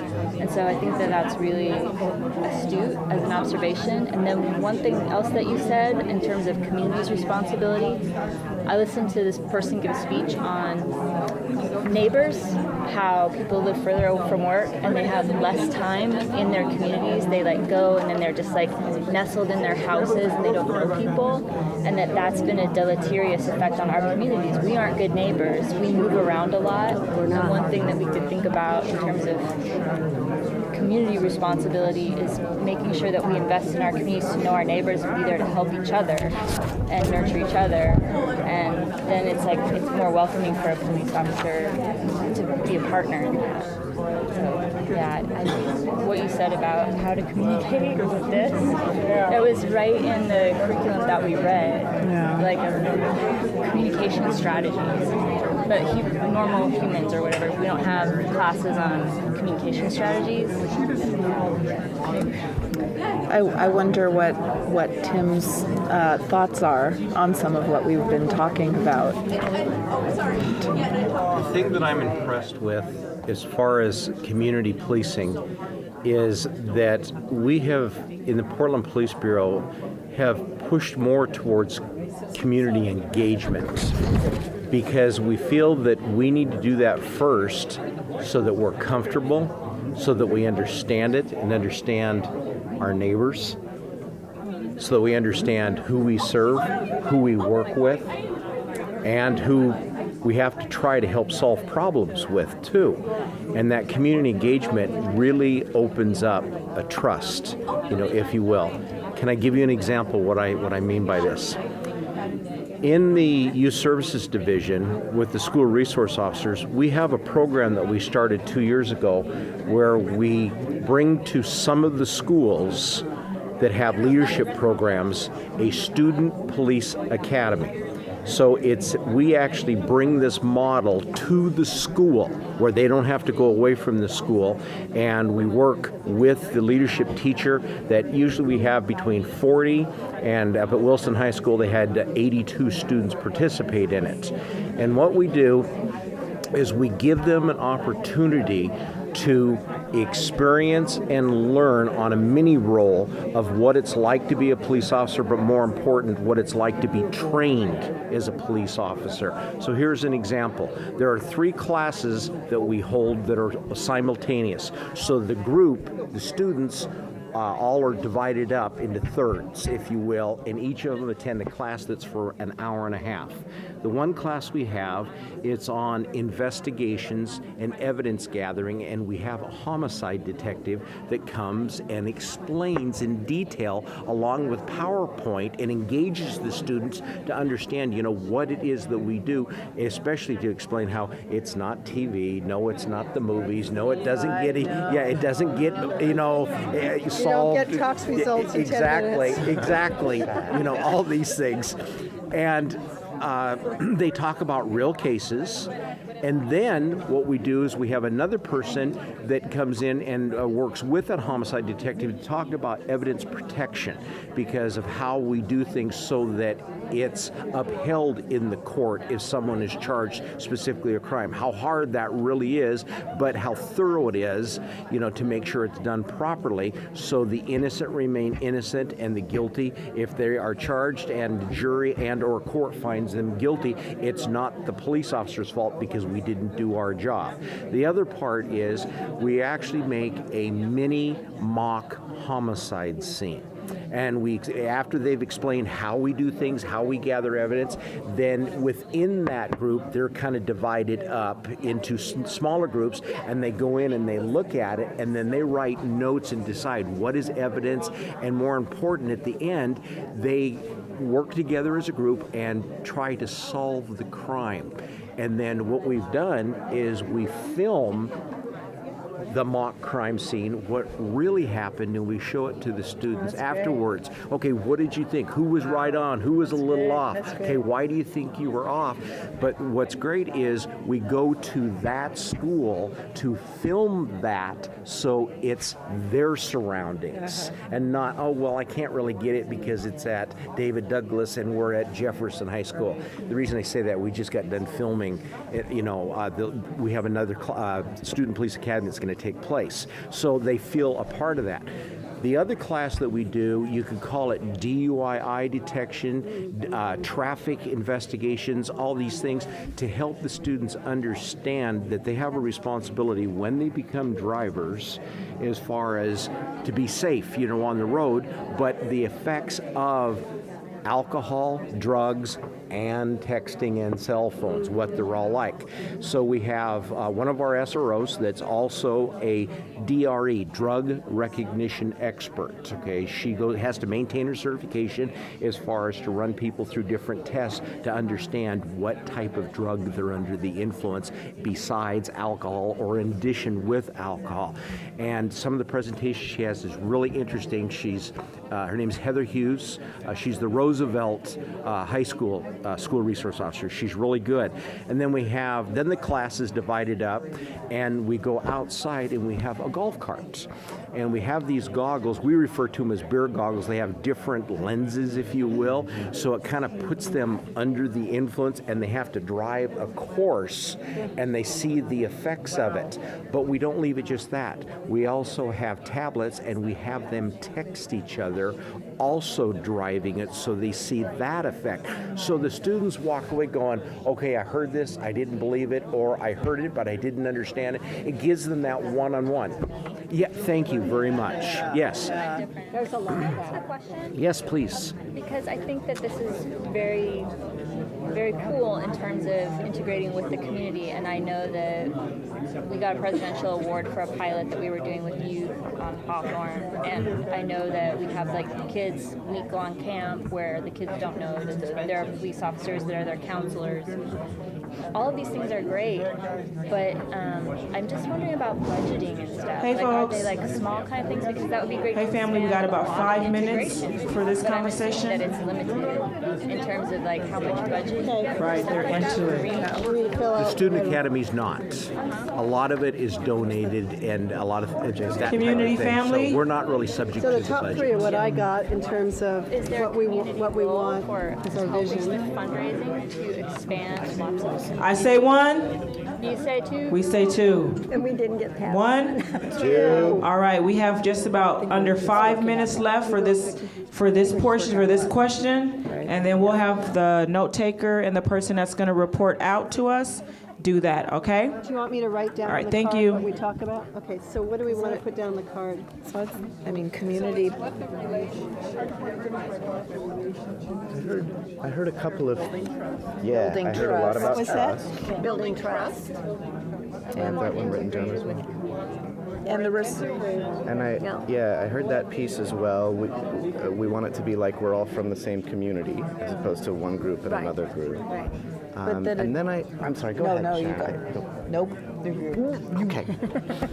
And then there was this piece that RJ spoke so clearly to, and then you also followed up with it, Tiff, that each group here has to take responsibility to be understanding of the other group. Which is question 2 and 3 that we're going to get to.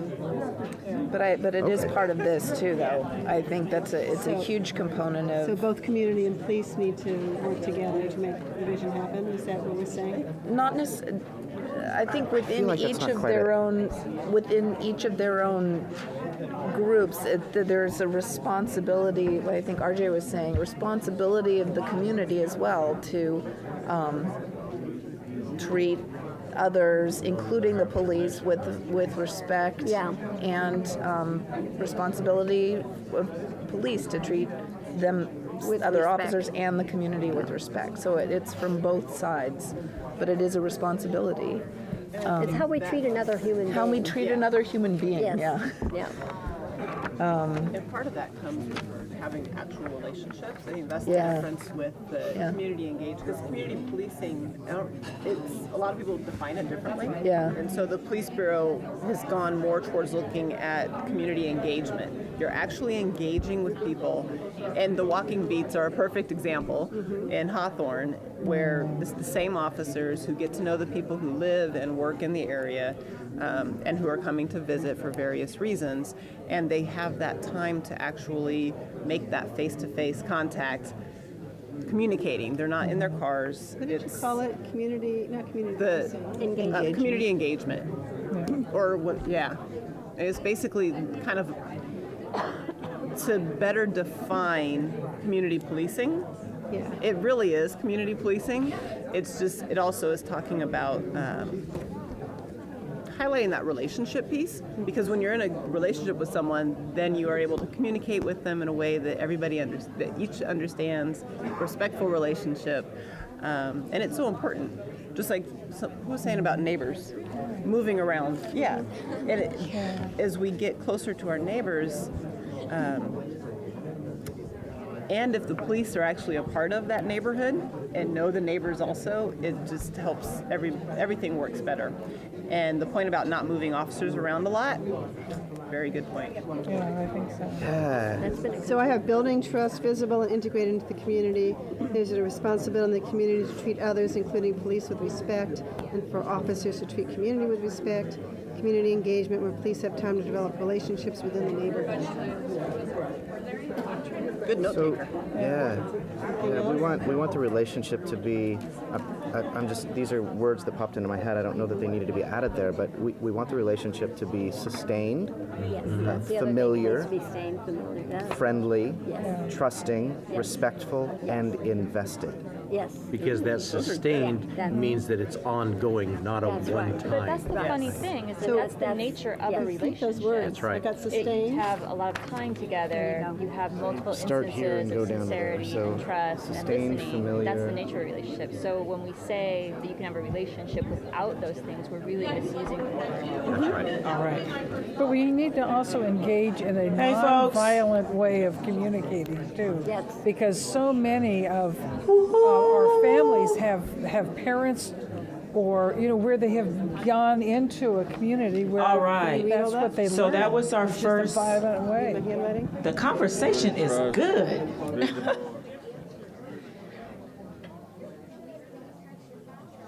Can I say one? All right. So now what we're going to do for this this portion is we're going to have, yes, I'm right here. I'm going to pick 2 tables, and I would like for someone from that table to let us know what you guys talked about. We had a note taker, and then that person can report out. So I know there were some really good discussions. I can see it is still going. That's awesome. So there's a lot to say about that first question. So if I can call on table number 7, or I'm sorry, table number 9. Can I get the note taker at table number 9 to report back out for me? That would be awesome. Where's table 9? Is this table 9? This is table 9, and I have been forced into this position against my will. I'm Kathleen Sadat, chair for the COAB. I'm standing in for Siadam, who couldn't make it tonight. This table wants to see a relationship that is human to human, a relationship that is trusting and respectful, free of fear, with recognition of the power imbalance and a positive use of power and when to use it. Positive, non-criminal interactions, collaborative relationships supported by community-centered training, an acknowledgement of history, a willingness to own the past, to be accountable and responsible for behaviors, open and honest communication that is direct and transparent. That's it. Thank you so much. All right.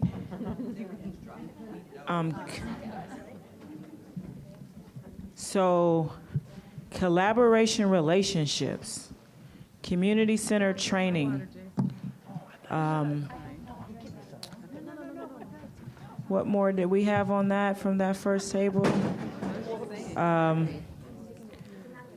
We didn't get everything, but what we did get, yes, and we will have the cards. So relationships, human to human, positive. I love that positive. And the interactions, owning on our past to heal our future, right? That's very powerful right there. And open, honest, and I believe that's community. Communication. So communication? Mm-hmm. Communication? All right. You guys all good with that? It sounded like that was something that was kind of happening at your table with those words as well. All right. So I feel like I want to call on table number 1. Woohoo! So how did it go over here, guys?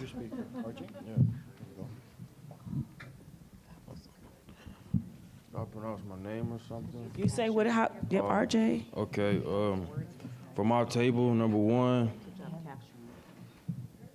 we want building trust, visible, plus integrating into the community. There's a responsibility in the community to treat each other, including the police, with respect, plus for officers to treat community with respect. Community engagement, where police have time to develop relationships within their neighborhood. We want the relationship to be sustained, familiar, friendly, trusting, and respectful. Thanks, RJ. That's our youth right there. That's the future. And that's who we're talking to about this change that we all want to see in this room and out in the streets. So I thank you, RJ, for being here. And so we just to reflect back, transparency, build trust, right? Integrate with the community, treating each other with respect, relationships, familiar, and trust. So like that word there, integrating trust into the community, again, that's powerful. So I thank you guys from table number 1 for giving us your feedback on that. So I don't know if we have time for another table. No, we don't, but we have cookies coming. Cookies, right? 15 minutes. It's 15 minutes. You guys take a 15-minute break. Oh, next question, not break, my bad. I was trying to let y'all have a little bit of a break, so Chris got it. Oh, You heard cookies and you heard break. So question number 2 is, what is the Police Bureau's responsibility to achieve that vision that you've talked about? If I could plant an idea in some of your heads. So as a police officer, I've been with the Police Bureau almost 26 years. And from day one, the organization trained me how to drive a car. They trained me how to use a firearm. They trained me how to use an ASP baton and pepper spray and all these tools and pieces of equipment on me. But one of the things that I think as an organization we may have assumed and overlooked was I've never been trained on how to build and form relationships. I've never been trained how to create a sustainable partnership with people in the community. I think that was assumed. And I think that, unfortunately, we come and we all raise our right hand and say we want to help people. And that's the number one reason we want to be police officers. We want to help folks. We want to make a change. We want to make it better. And yet we train in all of these other aspects, but we don't train on something that's so fundamental and something that the community has been asking and asking and asking for from us, and that is to have a real sustainable relationship with police officers. A lot of our folks, I think, want to do that. I don't know if they know how.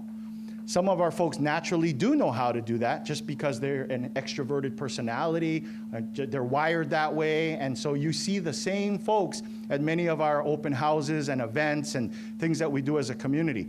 But as an organization, maybe we need some help and some direction, some guidance, maybe a wish list that some of you can help us put together tonight to bring that type of training to the organization. So I throw that out just as maybe a food for thought.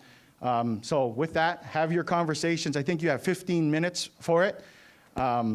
Same thing. We'll reconvene here in about 15 minutes. Yes, yes, you can. Yes, you can. I'm a firm believer in this. Yes. Are you one of the guys that always shows up at the community things because Yes. you're next? You are that guy. This is what I I like think to I do. saw you once before Yes. last summer. And this is only my opinion. I think a lot of times many police agencies, the reason that they don't teach this is because they assume the new officers already have this ability and will bring it with them. That's part of it. The other is, like Chris was saying, is that there are many who would like to do it but don't know how to do it because they've never done it before, unless they were a salesman or, I'm going to really go off the bat, a missionary or something like this, do you know what I'm saying, where they got into the community, they developed relationships, they show their honesty in their face. You know, it's interesting. I bring up missionaries. I was a missionary for 2 years in Taiwan, okay? Oh, wow. And the Chinese had a great saying. I won't say it in Chinese, I'll say it in English. You can have all the abilities and talents you want, but your nose always stands out. And they always pointed out the Americans, we had big noses compared to the Chinese. In fact, that's what they used to call us, a doga, you know, big nose type of thing. And they didn't mean it as a insult, it was just a matter of fact type of thing. It was an observation. Thank you very much. That was it. So the big thing that I look at is it's not going to work if they just train this by itself in the police academy. That's a start. Yeah, Okay, that's a start. They should do that. It's not going to work. And there's some curriculum. Exactly. It's also not going to work if they just do it as a class, as we call it, in-service training every year. The only way they're going to do it to complement it is with community engagement, and they have to have assignments where it's not just one time. That's where the word sustainability keeps coming in, to where it's constantly practiced. And then they bring it back to the field. What's the field? In the patrol cars, responding to 911 calls, where they bring it back and put it to use, you know, in there. As an example, what I would like to see have done, but I don't have the ability to ensure that it will be, I wish we could include field training in the schools. I think that's a great idea. I think that's a great idea. I would love it. I would love to have it. To have 1 or 2 weeks of a brand new officer work side by side with the school resource officers. They learn how to talk. They learn how to make friends. They learn how to be genuine, and guess what? They also learn how to listen, because they see right in the face of youth, right off the bat, you're an adult, you're telling me what to do, but you're not listening At to my me. agency, we have officers and, well, this is with the Sheriff's Department, we have deputies and counselors paired up, and they ride together. And when they intervene with a person with mental illness, they're acting as a team and interacting with that person. And the officers that are doing this, so the deputies that are doing this, I think over time you see them develop this huge skill just from being with somebody who's modeling that sort of behavior. And we also for them. have that in the Portland Police Bureau Yeah, too. But that's only a select few, if you will. Our eyes want to include it more. Yes? Which is, my assumption was that there are two things that go hand in hand for what you're talking about, which is culture and recruiting. Because my perception is that maybe people who self-select towards the police have a more hierarchical point of view anyway. They want to help, but they like to be in charge. And I don't know if that's true, but that's my perception or my assumption. Some of them. And when you have like a culture where maybe it's changing, but my assumption is that the police culture is maybe not as touchy-feely because you have to do a lot of stuff. And so people that are self-selecting into that might not necessarily have that strength in those skill sets. And then my other thing is like, what about recruiting? Like, how do you handle that with your recruiting? Like being like, hey, we can kind of do your intake and we see you're strong in this, but you could have more classes in this to be the type of officer that we want to have the type of culture that we want. Is that the way I look at recruiting to support what you're saying is our interaction with the youth, with college students, on and on. That because when you have those positive, sustainable relationships, all of a sudden it surprises us. We get those. Gee, I retired from the military. I'd like to be a police officer now. Why? Because I like what she does. I like what he does. And we're seeing some of that. And same with, in the schools, our relationship, with the students that we see. We have a lot of cadets, and a lot of people outside of the Portland Police Bureau assume all the cadets want to be police officers. Not true. Not true. What's great is many of them want to be a part. They love the community service and the community engagement, and many of them will become math teachers, will become politicians, will become lawyers, doctors, whatever, but won't become police officers, or they may go into a different line of law enforcement work, this type of thing. Mental health. Exactly. But see, more important, our goal is those that come in, what's the main goal? They're better citizens because they learn how to serve and they learn how to be genuine and to interact and respect each other. That's our goal, why we want people, in it. And that's the one thing that we show, with the high schools. And because of the Student Police Academy, we get a lot of people who we'd like to fill out an application and like to try out to be a cadet. Well, I didn't have any idea that. Whereas, I'll even say 20 years ago, that was not the case. Oh my gosh. The cadets, and many of them were called police explorers. No, their main goal was, I want to be a police officer. That's not so much the thing today. Yes? I like looking, there's a few elements to this process. So I think it does have to start with recruiting. And this is gonna be a self-fulfilling cycle, I think. But if you're doing some of this later stuff with the schools, then the recruiting that'll start to just organically happen on its own. But there has to be intention behind recruiting people with these skills who want to achieve this kind of vision that we're talking about. But we can't just wait for the recruiting for the new people hired. We've got to right, and then so the next was the training, recruiting, training, and putting into practice on an ongoing, sustained way, including like the program that you're talking about and potentially others. But so there's this continuum. And we know that just training, not just culture, but the training it has to be ongoing. And in the training advisory council, we're told that soft skills training is trying to be integrated into more of the in-service training, and I'm not aware of like specific courses in it, but I really liked what you said about the field training in the schools. That's really cool. Thank you. And we know that just classroom training doesn't work. You've got to do some role play or, be in the schools and be practicing what you're learning. I think it's also really important because the FTEP, I mean, when you get hired, you go through the field training, what's the E for? Field training something program. I received the evaluation, yes.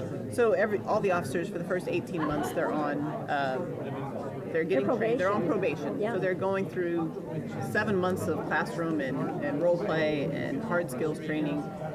There's some space there for more communication training. It's a perfect opportunity to actually have some training on how to build relationships, how to build programs, because we do expect officers to go out and create, see a problem, find out which community members want to work with you and help solve that problem. How do they do that? But we don't really teach them step by step, how do you actually do this part? And so you teach them that in the classroom, and then they're with their training officer and have their training officer specifically working on projects with them. I mean, that's part of their, they have to achieve one project while they're going through training. And then if it's part of the requirement, just all officers on a regular basis to be participating with different community members. And I think we leave detectives out. We leave the entire division of detectives out from how do they involve with the community? Because really they're seeing 5-minute warnings, folks. Oh, that was loud. 5-minute warning.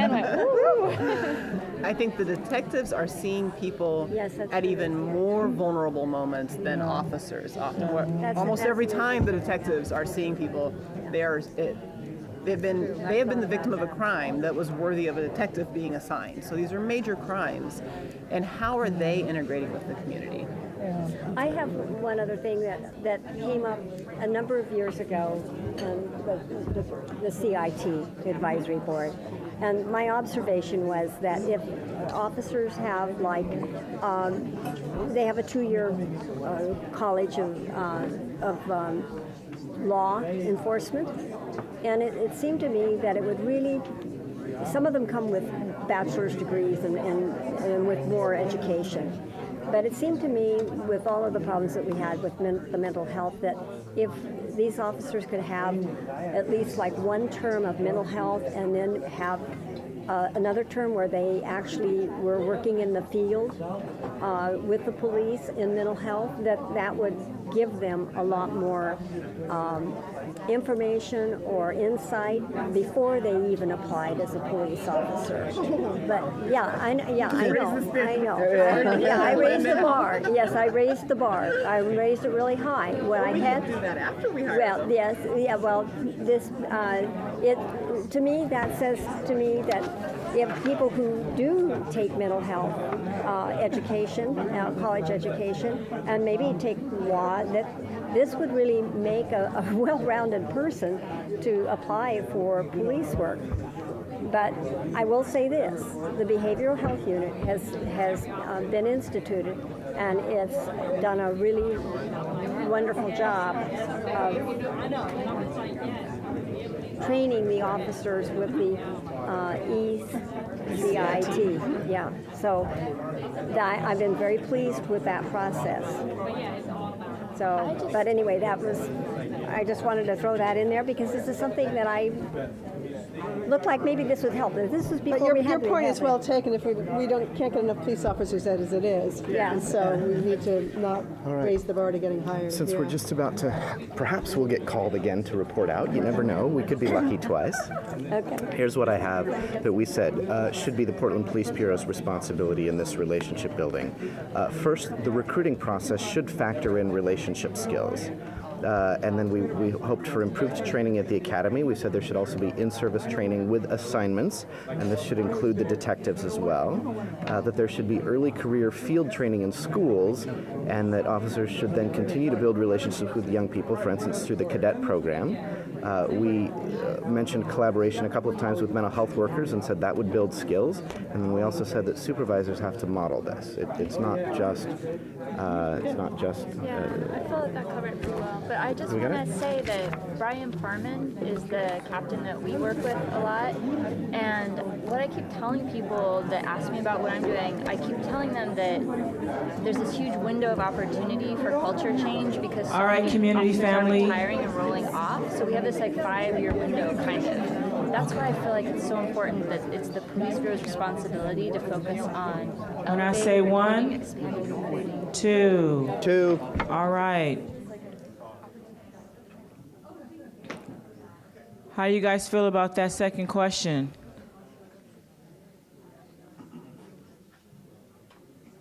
Cookies out there coming around.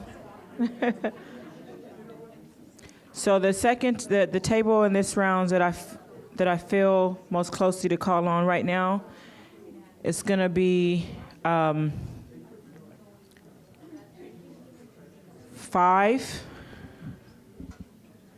Table number 5. Yeah.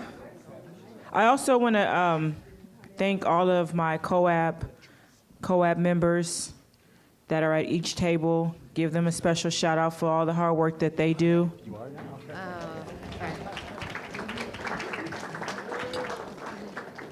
Like, this is not easy work on our end. And when we signed up for this, we said, 10 hours a month, a couple meetings. But it's been a challenge, but we worked through it. We had a really awesome retreat earlier this year that brought us back from what we dealt with on my end. I'm speaking for myself, how I felt the retreat went. And for me, I won't speak about more what it did, but like how it brought me most close together with some of our COAB members that were at the table and those that were not, that were there in spirit with us. So I'm very connected to this group, and I very appreciate their work that they do. They put in a lot of hours for those who can be here and who cannot. So thank you guys for this activity. So we had a second question, and I said table number 5. So I want to call on whoever that note taker is. Is that one of my COAB members? Me. All right. So our table, we had a short list, actually, of what the Police Bureau's responsibility is to achieve the vision of the things we spoke of prior, as far as building trust and relationships. So some of the things that we have listed is that the police should be responsible for following procedures and protecting communities, that the police should be responsible for relationship building and possibly having some relationship trainings. There should be a proper use of power and/or authority. There should be accountability inside and outside of the precinct. When officers see other officers acting in ways that are inequitable, for them to call each other out. There should be resources for police to be able to get help if they need it, so that they don't act out in the community or against other officers. That the police should be responsible and take responsibility to see things through, from creating change inside of the precinct and inside of the police bureau to the outside into the communities, and that every officer should see that as their own personal responsibility to create positive changes. So that's our short list. Yeah, that was a really good list. So some key words that came out of that was respect for, what would that be there? Following procedure, responsibility, relationship building, what's that? Proper use of power, right? One thing for me is when I talked to Captain about, when I see an officer standing, I know it's heavy, but when I went through that training, I felt a little bit more different holding my vest because it was like that's authority. So that's another way when we're talking about our power. Calling each other calling each other out, right? Calling each other out. Resources. There's also a need for the officers to have those resources that they need to take care of themselves when they're not feeling like they can speak to someone, but maybe listen to an outside voice would be helpful. Seeing things through, personal respect to create change.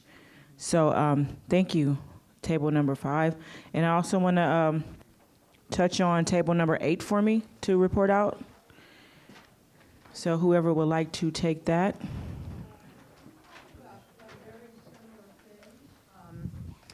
Power was one of the main things that we talked about, and we talked about the police not necessarily recognizing when they interact with another person the power that they have and the power that they're presenting, you know, because they come dressed up in their uniforms with all their weapons hanging on the sides and in their pants and legs and whatever, knives here and there and tasers and guns and whatever.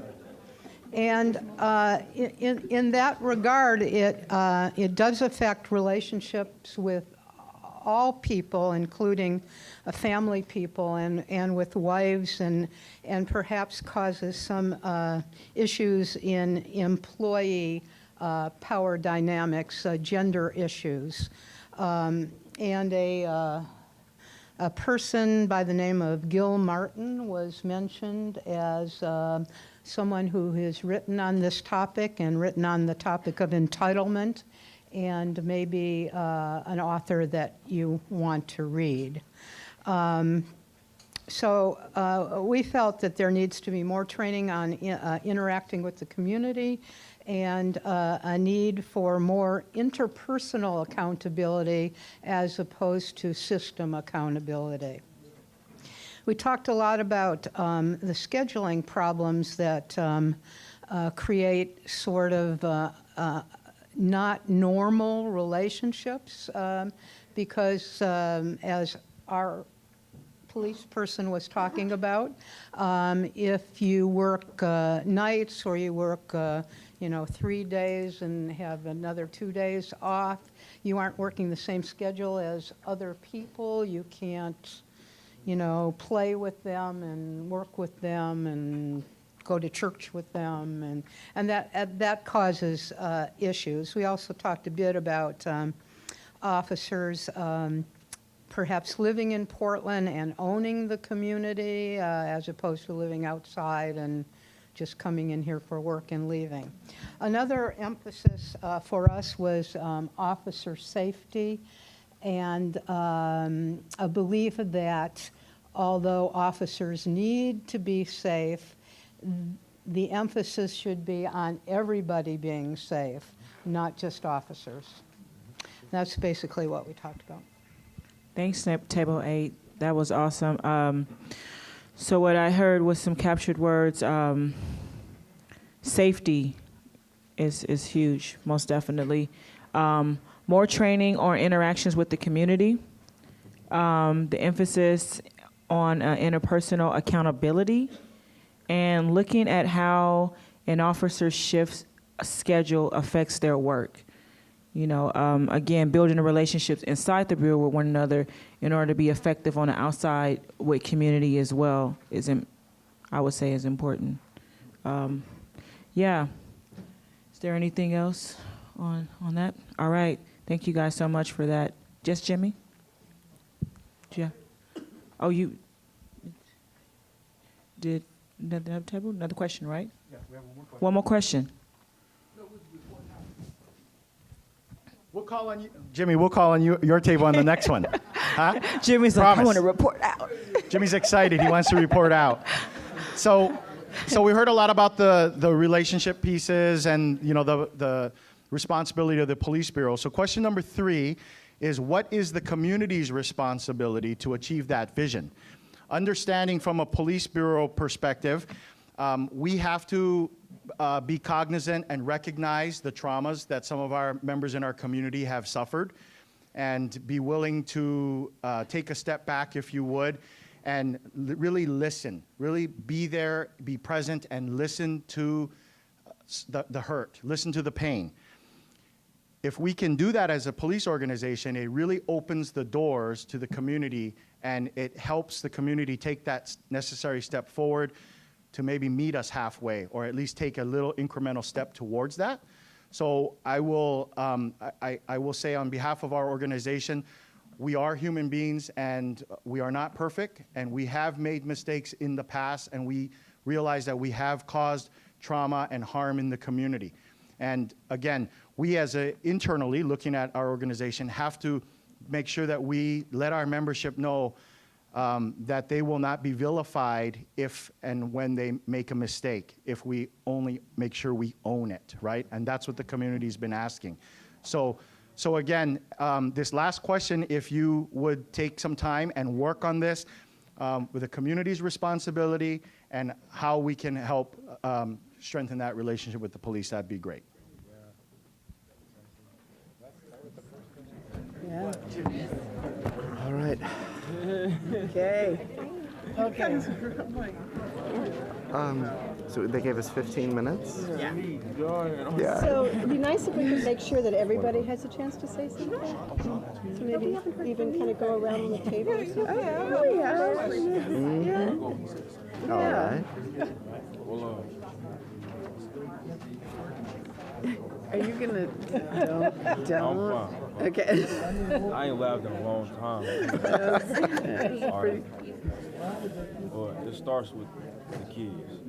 Like I said, with my son, I'm making sure that when he grows up as a young man, that he's taking his responsibility serious, and that he shows respect to one another, so that case he won't have to nothing come bite him in the butt. I mean, because it really starts with the youth, because that's where, depending on the youth, is where our future as old people are going to land. Like, where is it going to be? Is it going to be burning buildings and riots in the future, or is it going to be a whole bunch of lawyers and doctors and people who pursue their careers and athletes? You know, it starts off with them, and make sure we have the facilities that Sessions was talking about inside of the schools. That case, they can be inspired. And I mean, as of other than the youth, our responsibility is right now is to reevaluate ourselves as adults, and really like look in the mirror, like, what am I doing wrong? What's my responsibility as an adult in order to make it better for where I live? You know, like things as in take time to look at videos on YouTube. There's videos on YouTube of everyday officers' life. You know what they go through. They can look on YouTube, or they can take classes, or even go on ride-alongs. They got those. I didn't find that out until I got to work, but they got that though. Like, take classes or take a ride-along. Just take one ride-along trip. They gonna see. I went on one not too long ago. I was like, okay, now I see what the officers go through. A lot of people are out to hurt and harm officers that's doing their job, which reminded me of the one lady who got killed on her first day. I know y'all heard of that. She got killed on her first day. That's ridiculous. And we need to, really make sure our community is solid without, isn't there like flyers or something that's open to this for people in the community to come in? No, flyers. As in like promoting, as in like we have this meeting. We got those. See, that's another thing that the community lacks on. They want to make a change. They want to change. You see a flyer like that, attend it. Don't just, I'm gonna just. So advertise. Advertise. Advertise for each other, not from the police bureau, but like as a community. Like if you and your partner want to change, you see a flyer like that, oh yeah, we going most definitely. And I'm calling on some more people. Let's go. I mean, I try to call it some people, but they don't want to change. The community has to be involved itself. Yeah. Yes. I like it. I think we need to stop thinking of other people as other. Yeah. You know, if we think of neighbors as an extended family, I often think I have 2 grandkids who live here in Portland, and I look at all children as being people that I want to make sure everything is okay, and crossing the street and seeing something that might be going wrong, or somebody's lost or something like that. I think it's important to be able to see each one as part of the big family. We're all in this boat together, and it's so true. So I think it's our attitude for each person that lives around us. You want a home, a wonderful home. You couldn't ask for a more beautiful home than people getting along well. Well, we could all learn something from that. We're all lacking in that. Exactly. Yeah. So just opening your eyes and how do you bring that out into the community? So by being the model. But we need to get more people engaged in that, and how would we do that? You know what I mean? And we're talking about it right now. How can we make that happen more? By being the neighbor you want to From neighbor have. to neighbor? Be that neighbor. I think so. Yeah.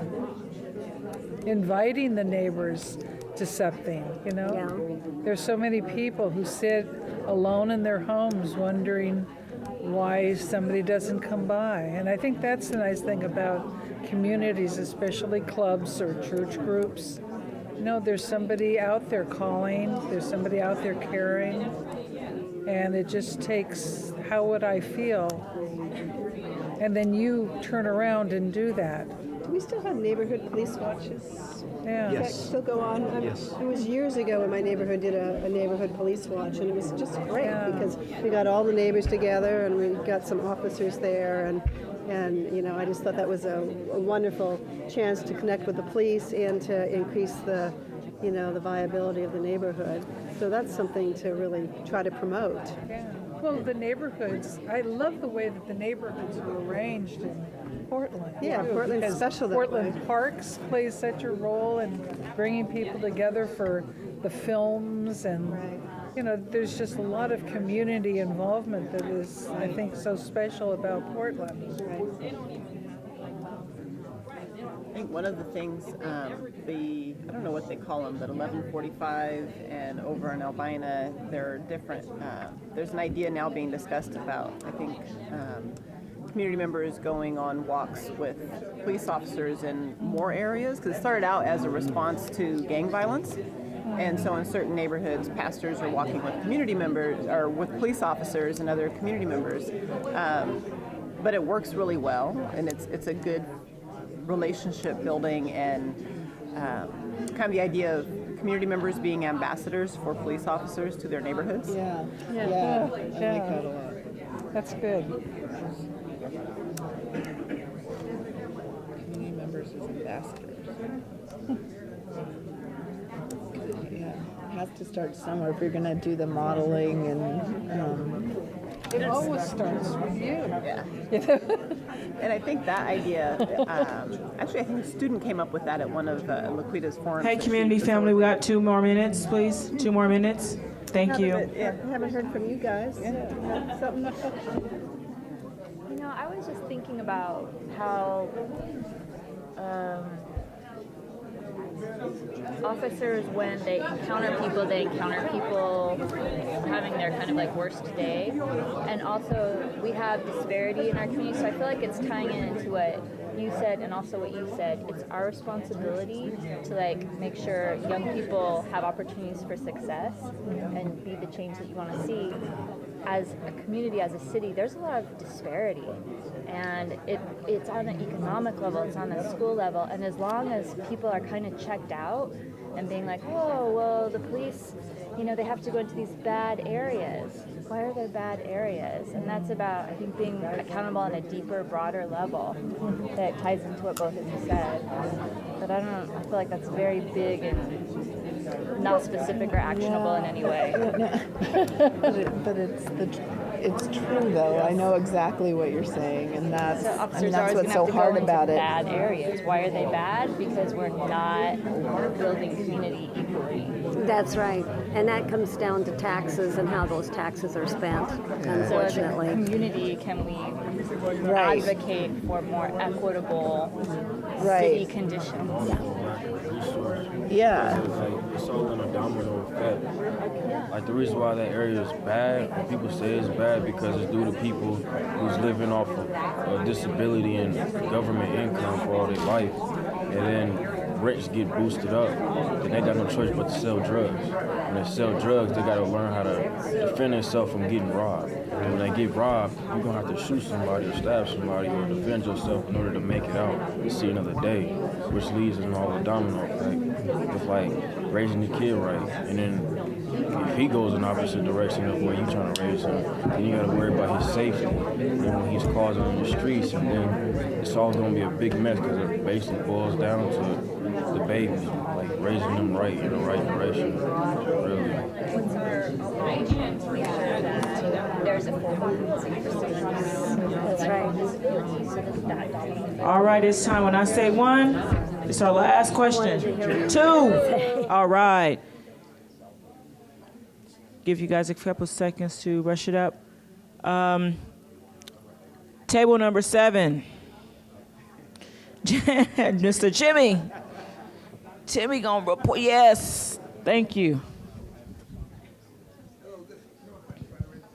Hello, you guys. We've had some good conversation over here on all 3 topics and even more. I'd like to get them all in since you guys didn't call on me. But what is the community's responsibility to achieve this vision?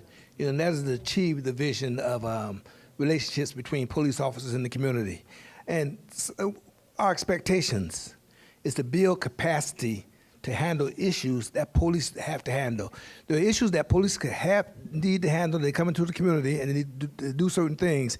But our responsibility is for us to be able to police ourselves. People in the community or any community should have like the neighborhood watch, the night watch, the school watch, police ourselves as much as we possibly can, and that way, when police do have to come into the communities to do certain kinds of things, it'll make their jobs even easier, and also it'll make our communities even safer, because we're all in this together. We're all responsible for one another. Every police officer in this place, in the city, comes from a community. So he or she, we need them, we need each other. We're all one. We talked about neighborhood watch, mental health. One of the things also we talked about some mental health, not only mental health as it relates to officers receiving mental health or receiving assistance because of certain traumatic experiences that officers go through on a regular basis. We talk about mental health and for people in the community as well. We talk about community mental health places where we can get services to help calm down or help change some of the things that's going on in the community or to impact the communities in a positive way. With our adults, we talked about adults building relationships with one another as well as building relationships with officers when they come in the neighborhood. When they're in the neighborhood, get to know your officers. And the officers, by the same token, get to know the people who are living in the neighborhoods. So we talk about relationship building, and we talk about holding each other accountable again. If we're going to hold the officers accountable, and we should and will hold officers accountable, we must and should hold ourselves accountable in the communities. So these are some of the things we talked about. And being responsible. We had a situation where talking about witnesses, and a lot of people say snitch or don't snitch or tell if you see something wrong. Well, there's a whole lot of stuff going on behind that tell if you see something wrong. It is not that easy to tell if you see something wrong. If you got a 5-year-old son or a 4-year-old daughter, and they're going to certain schools and certain places, and you see something wrong, you decide you're going to tell, you're going to do certain things, there can be repercussions. And that cuts both ways. It don't only cut with the officers with the police bureau, it cuts in the community as well. To give you an example, with the police bureau, officers work side by side with one another. So sometimes if an officer is doing something that's not really up to par or not really a good thing, his or her fellow officer may not be as quick to turn them in because they got to go out on a call with them next week or the next day when work side by side. So this all goes hand in hand. So there's a lot of things there that we need to work on as officers, as police, and as community. And then lastly but not least, we are all community members. We are all members of a community, and we all want to get this thing right, and we all want to go home to our families.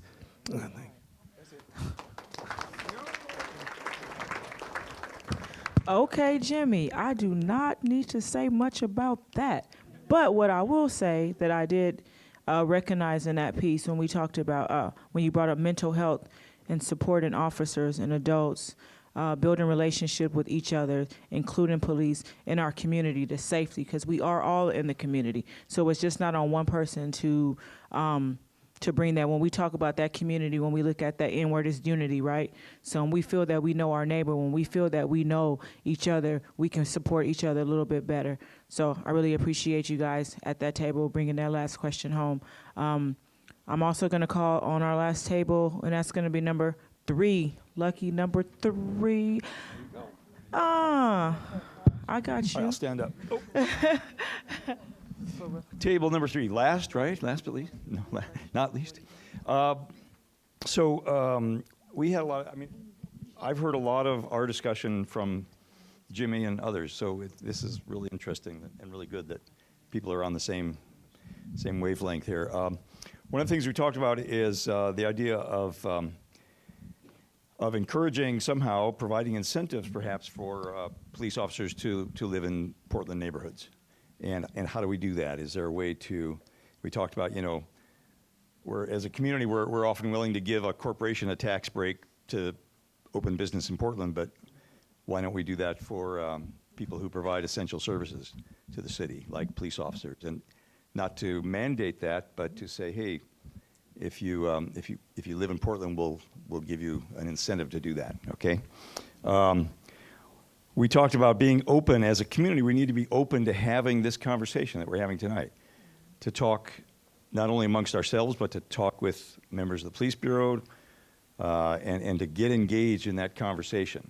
Okay, we have to be willing to do that. We have to be open to doing that, even if it's difficult, even if it's hard work, okay? And I'm real encouraged by what I'm hearing tonight from every table.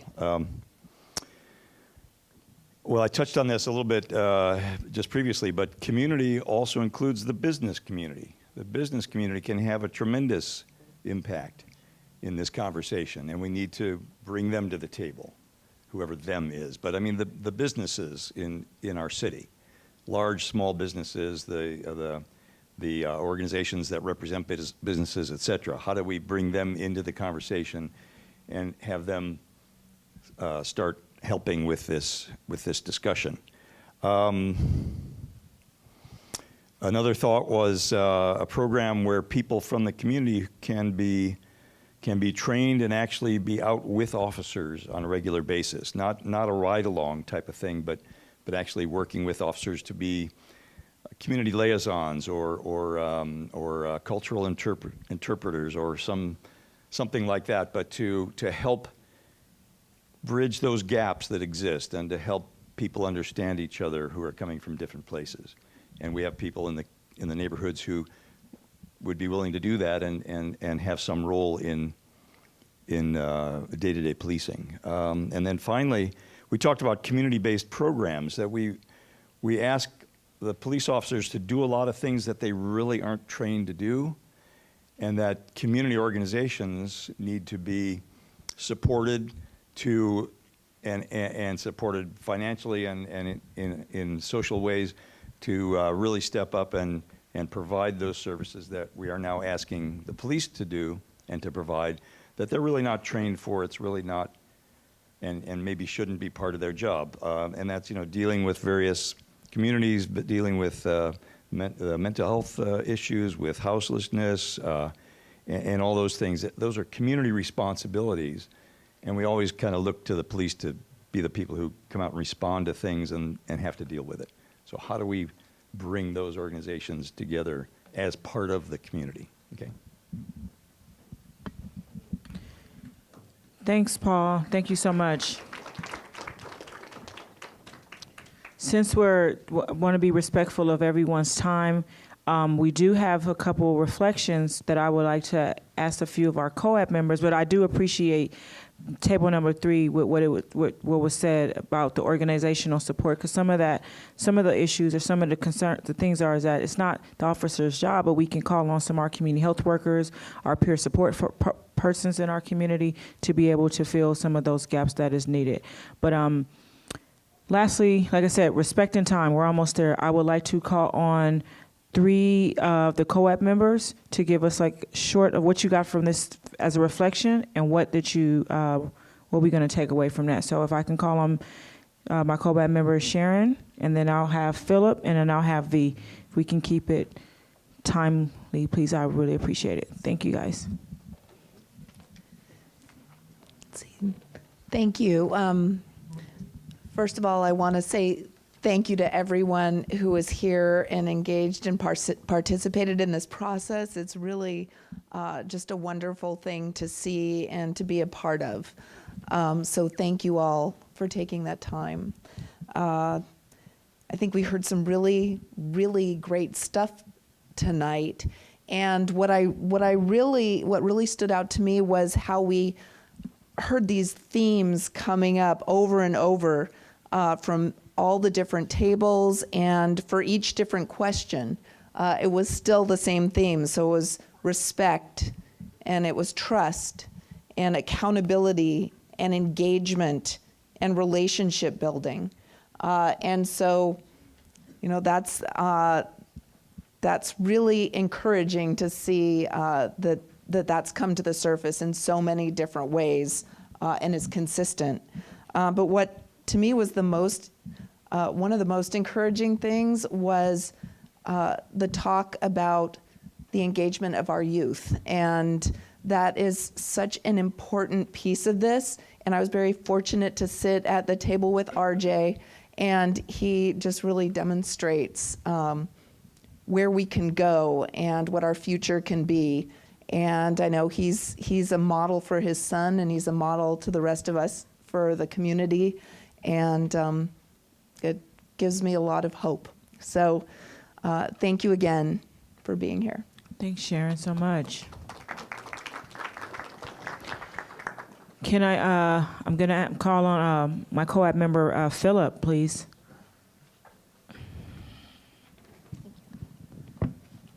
Philip is looking nice tonight, you guys. Thank you. Thank you. Yeah, I want to stand because my arm is hurting a bit. I don't want to go into detail about that, but it's more comfortable this way. So reflections. So I've been involved with COAB for a year now, and tonight, the people of the community maybe have a hard time understanding the Portland Police Bureau. And the Police Bureau may have a hard time understanding the community, and I think that's where we are at odds with each other. But here, this is what I want to talk about. This is what we are trying to accomplish, this relationship, this unity here with different officers talking to each other. And really, it feels profound for me to see officers engaging, talking with their hands, being involved. I've seen officers with the machismo look and the radio on the shoulder, but this officer here talking with his hand, he's human, and that's what I'm talking about, being human. So I'm hoping that this can then be brought to the broader community.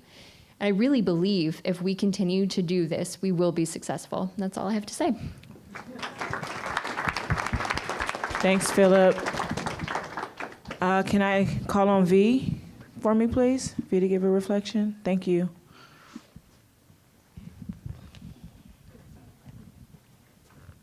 Hi there.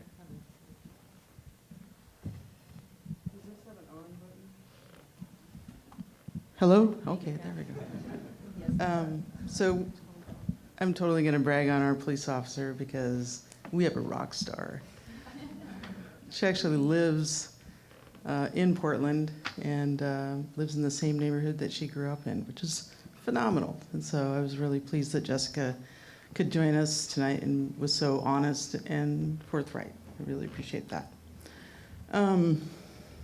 As many of you know, I represent a few intersections. One that I'm especially proud to represent is the mentally ill. I've heard and seen a lot of conversation about the PPB trying to be sensitive about being in contact or getting in contact with people that have mental illness out of respect for traumatic experiences. But I can most definitely tell you that the mentally ill population that I at least represent is some of the most understanding, kind, generous, open-hearted. Did I say understanding? I said understanding. And we're the type of people that like to see solutions. So one of the things that we thought up here is an actual project, because themes are great because they give us vision, but they give us vision towards concrete ideas. So our group came up with an idea of getting some people together in a group to brainstorm an idea. Maybe it's interpretive dance through the theater of oppressed sort of production with PPB. Who knows, right? I'm going to remain open to the possibilities because I know they're endless and invigorating. But you know, we can do that in our community and then meet with the PPB community outreach liaison and then start a dialogue of creating projects together. Because everything that we've talked about tonight has to do with relations and building relations, but that happens when we're in contact with one another. And when we can create a project and come together and create a project together and then put that perhaps for the benefit of our community. Oh, see how it happens? That's where and how and the platform through which relationship and trust is built. So thanks to my group and my total rock star here, Jessica. So thank you for coming in. Thank you everyone for your time, and Laquita, thank you for the time. Thank you.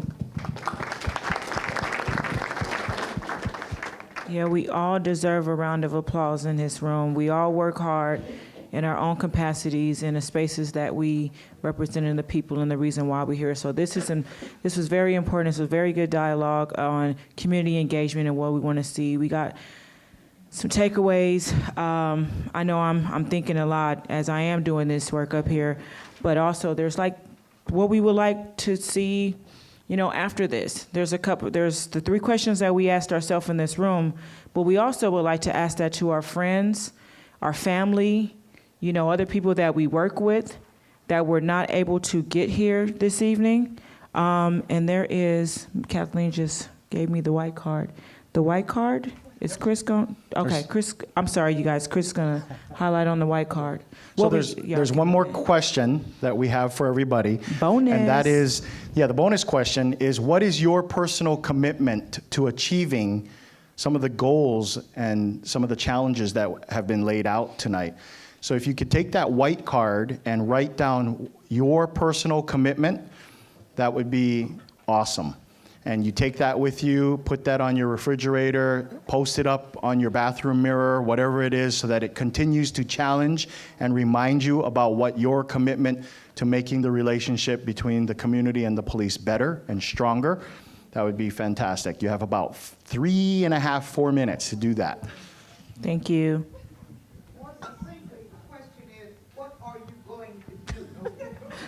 Kathleen say, what are you going to do? What are we going to do?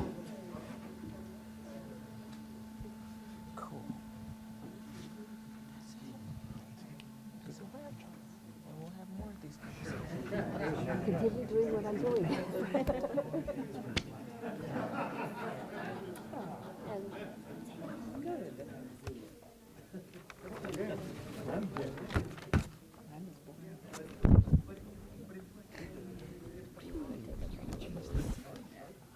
All right, I don't know. Here, just no, I don't want that.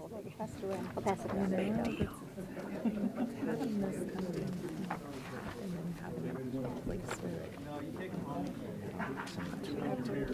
Oh, yeah.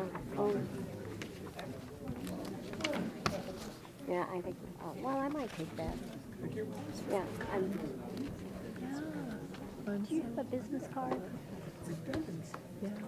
I I just gave 5 of them away, and I usually carry them all in my uniform, but on my person, I gave the 5 that I had away when I first came in. You want to write? I can only imagine. Yeah, no, I'm interrupting you. You can finish what you're doing now. Right Yeah, there. yeah. No, actually.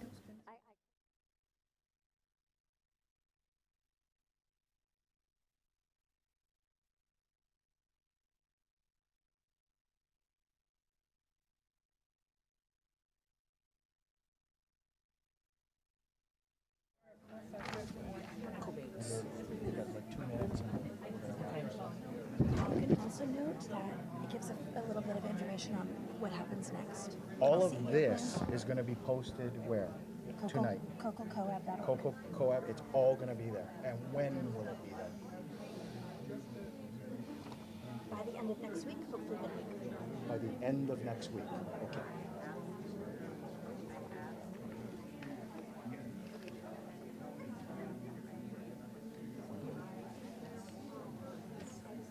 Who you're rolling on here?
All right.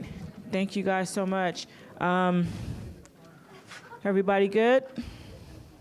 Thank you. So we got the white card with the commitment, things that we're going to, I'm going to do it too. I didn't get a chance to do it, but I will make sure that I make that commitment. So just know that I'll do that.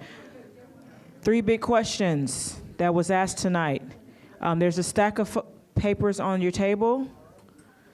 And each of you all can take one of those away from me. But what this paper is like this conversation, like I said, doesn't stop from here. We have a plan. We want input from all. And so there's some instruction here for feedback so that you take these out into, like I said, at home, your community, make copies of it.